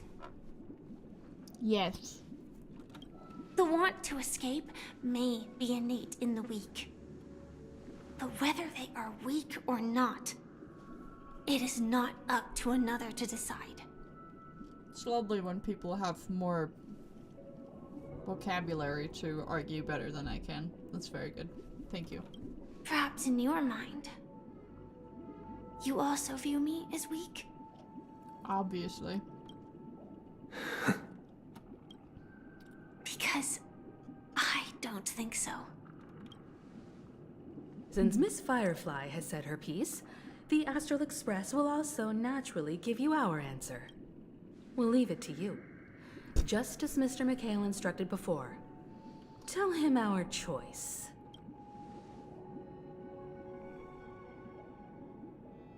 Where are we going? What are we doing? Not long ago?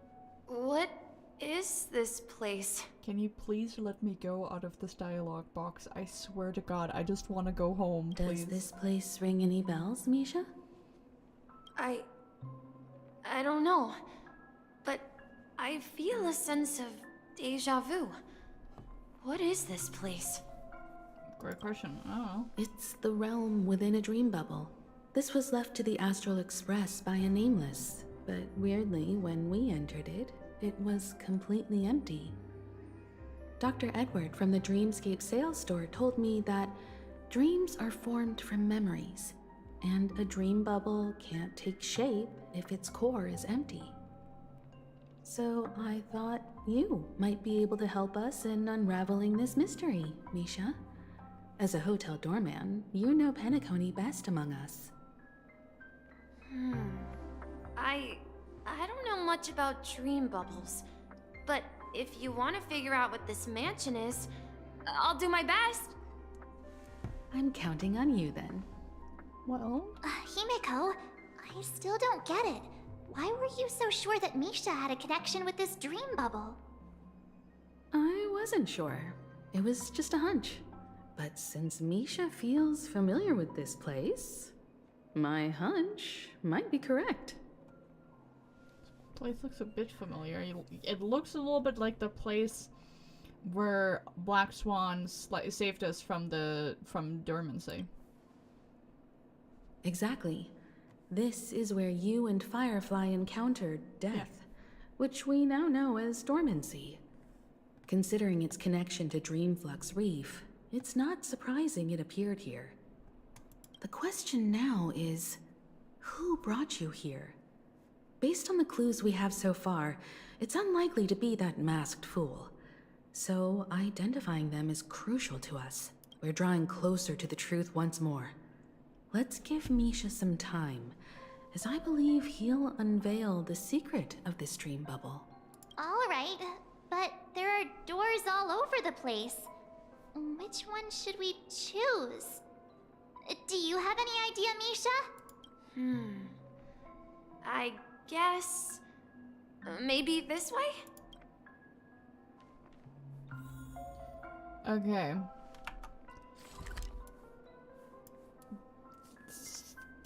I'm gonna call it for today. I think I'm gonna call it. I think I'm gonna call it for today. Because I wanted this stream to end about an hour ago. Funnily enough. So, no more. No more. I thought we were gonna get to a different point way sooner, and we haven't yet, so I'm just gonna peace out, because I don't have time for a 7-hour stream. I mean, it's barely 4 hours, but meaty steepy. It's midnight. It's almost midnight. I need to go. I need to go take a nap. I need to go listen to Hoyo Mix for a little while longer. Hello. Yeah. I wanna go to bed. But yeah.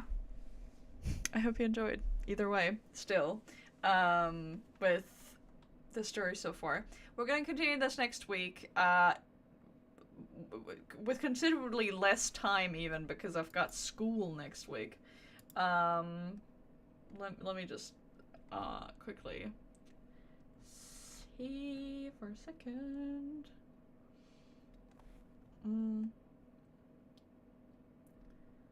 That we might potentially be able to finish that in our time chapter. We'll see how that goes. Because you know I do need to go really early next week to sleep. I might not even be able to stream next Thursday, so we might have to move that. Yeah, because I'm writing an exam on next Friday, so I might not be able to stream actually. So week after that, so we're gonna do like hot potato with the streams. So this week it was only Honkai, next week's gonna be only Genshin, and then Honkai and Genshin? No, then only Honkai, and then I'm not even there. We're playing hot potato with the Genshin, with the gacha streams, but that's fine. It's not gonna run away. It's fine. We'll live. But yeah. For now, I'm just gonna say goodnight and go on my merry way. I'm gonna go listen to some remix. I'm very excited to listen to that because it slaps so hard. It's so good. I'm gonna see what else I've uncovered on this map so far and whether or not I can use any of it. Suppose probably not, but we'll see. Anyways, I hope you had fun. I'm gonna see you guys tomorrow for some more Stardew Valley. I hope I remember what I wanted to do, because presently, I cannot remember. Yeah. I'll talk to you tomorrow. Stay safe out there. Have fun. Sleep well. Or have a nice day, depending on your time of the day. If you want to check out the Discord, you can do that in the description. We're all cool people there. I try to post some songs every day. Not my songs, but songs I listen to. Because I just remembered that this morning, and it was like, ah, shit, I created that entire channel and then just forgot about it. But I'll try to keep that thing updated a little bit more. Yeah. Anyways, we're cool, fun people. Lots of cool art getting posted there by some viewers. So yeah. Anyways, I don't think I've got anything more to say. So I'm just gonna send you guys on your merry way. And I hope you had fun. And I hope you'll have fun tomorrow. And if you want to check out any of my friends, they're all also linked in the Discord, which you can find below. If you want to check out any of the other Honkai Star Rail episodes I have already filmed, they're all also in a playlist linked below. That's about all I can say. Wonderful. I'll see you guys around, and goodbye.